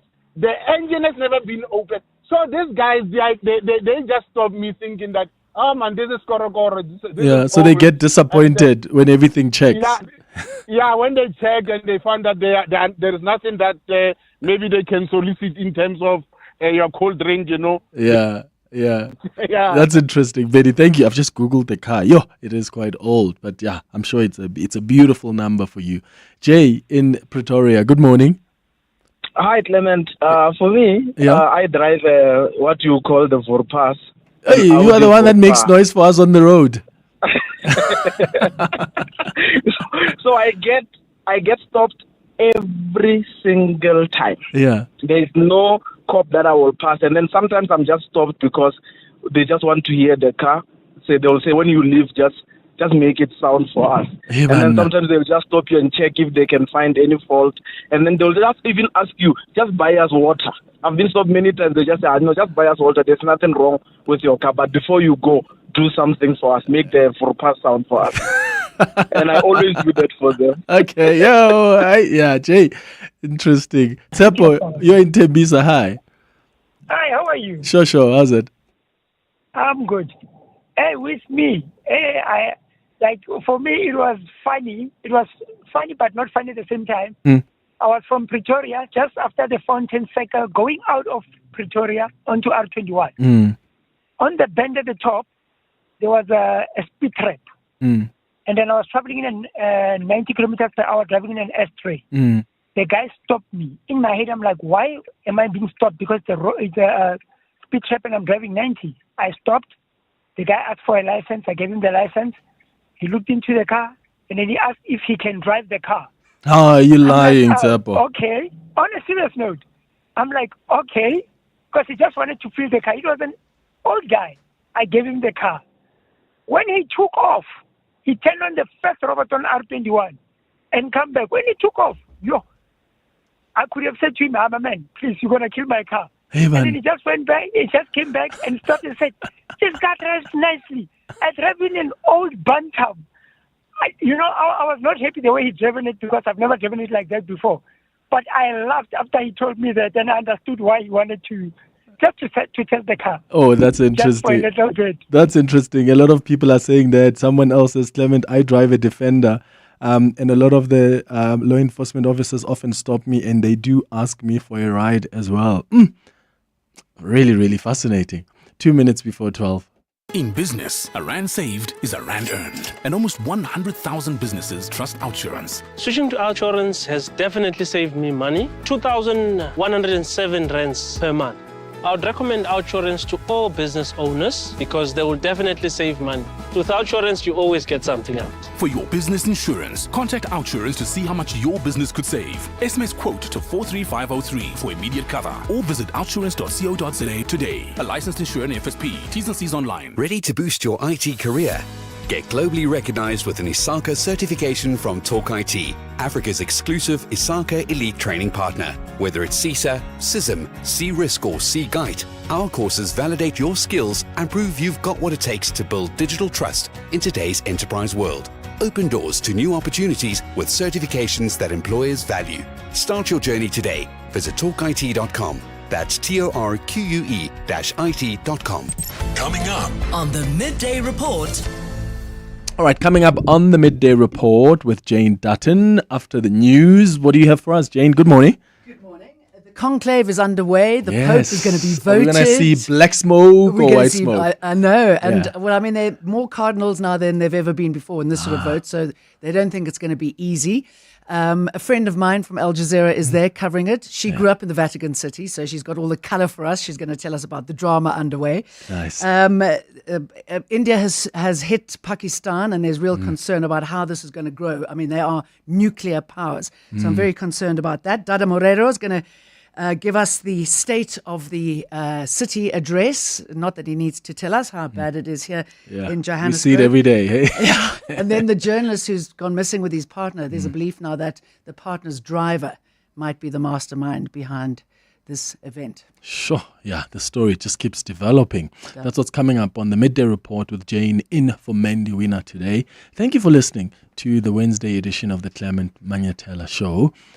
We will be back with you tomorrow between 9 and 12 o'clock. Time now for Eyewitness News. And this Eyewitness News is brought to you by Momentum. Advice is not a one-size-fits-all. Speak to a Momentum accredited financial advisor today. Advice meets your context. Momentum is part of Momentum Group Limited, an authorized financial services and registered credit provider. Have a beautiful day, my friends. Bye-bye. This is EWN. Good afternoon, I'm Bali Dlamini. Police Commissioner Fani Masemola says more resources have been directed to finding missing journalist Aseri Ndlovu and his partner Zodwa Mdluli. Masemola briefed the media a short while ago after meeting with the families of the two in Mpumalanga. The couple vanished earlier this year under mysterious circumstances. According to police, 3 suspects were arrested after being found in possession of vehicle parts believed to be from Ndlovu's car. The suspects are due back in the KwaMhlanga Magistrates Court in Mpumalanga today. Our reporter Tandulu Ngcobo is there. 2 out of the 4 suspects arrested and charged with hijacking and kidnapping in the case made their first appearances yesterday in court concurrently. One of the suspects, a 17-year-old boy, appeared at the Children's Court in KwaMhlanga, where he was released from custody. At the same time, the second suspect, Mohongwe, made his appearance at KwaMhlanga Magistrates Court, where his matter was postponed to today for additional charges. Police are still searching for the couple who have been missing for 78 days. It's believed one of the accused suspects was the last person to be seen with the missing pair in Mamelodi, east of Pretoria, earlier this year. Tandlu Ngcobo, Eyewitness News, KwaMhlanga in Mpumalanga. Staying in the courts, proceedings in the Asbestos corruption trial are off to a tough start this morning as lawyers go at each other over the introduction of new evidence. It's day 3 of the trial within a trial set to determine if the Bloemfontein High Court has jurisdiction to try one of the accused in this matter. Former Free State Premier Ace Magashule's ex-PA Morwadi Cholota is challenging her extradition from the US last year, which she says was unlawful. Nogukanya Mdambo is in court. At the close of business yesterday, Ace Magashule's lawyer introduced new evidence in the form of a recording of an interview by Hawks investigators and Magashule's former assistant, Morwadi Cholota. Cholota's lawyer told the court that she had only had sight of the transcript the day before, but had not considered cross-examining the first witness on it due to a lack of time. Hoping to stop the cross-examination of one of the lead investigators now, State Prosecutor Advocate Johan Denishan accused Magashule's lawyer, Advocate Lawrence Hodes, of throwing Cholota under the bus. He says the transcript won't work in Cholota's favor, further casting aspersions on the authenticity of the recording. Hodes hit back, accusing Denishan of prosecutorial misconduct. The matter continues. Nogukanya Mdambo, Eyewitness News in Bloemfontein. We shift our focus to this now. The Board of Healthcare Funders has hailed yesterday's court ruling on the National Health Insurance Act as a victory. It says this is the first step towards exposing what it believes are unconstitutional aspects of the legislation. The Gauteng High Court has ordered President Cyril Ramaphosa to provide it with his record of decision to sign the bill into law in May last year. His 10-calendar day deadline to meet the court order will run out next week Friday. Lindsay Dentlinger has more. The BHF, which represents a number of private healthcare schemes, says the court ruling marks an important milestone in its ongoing legal challenge against the NHI Act. While the board insists it supports universal health coverage, it says this must be pursued through a practical, inclusive, multi-payer model that will preserve the strengths of both the public and private healthcare sectors. The board says the court's finding that it does have the jurisdiction to review this matter reaffirms the constitutional principle that all public power is subject to the rule of law and the president, too, is not above judicial scrutiny. The BHF launched the review application just 2 weeks after he signed the bill into law, despite having received numerous submissions on concerns and an appeal to return the bill to Parliament for further scrutiny. The BHF believes the president's record of his decision-making process will demonstrate that he ignored compelling legal and policy objections from civil society, business and the health sector. Lindsay Dentlinger, Eyewitness News.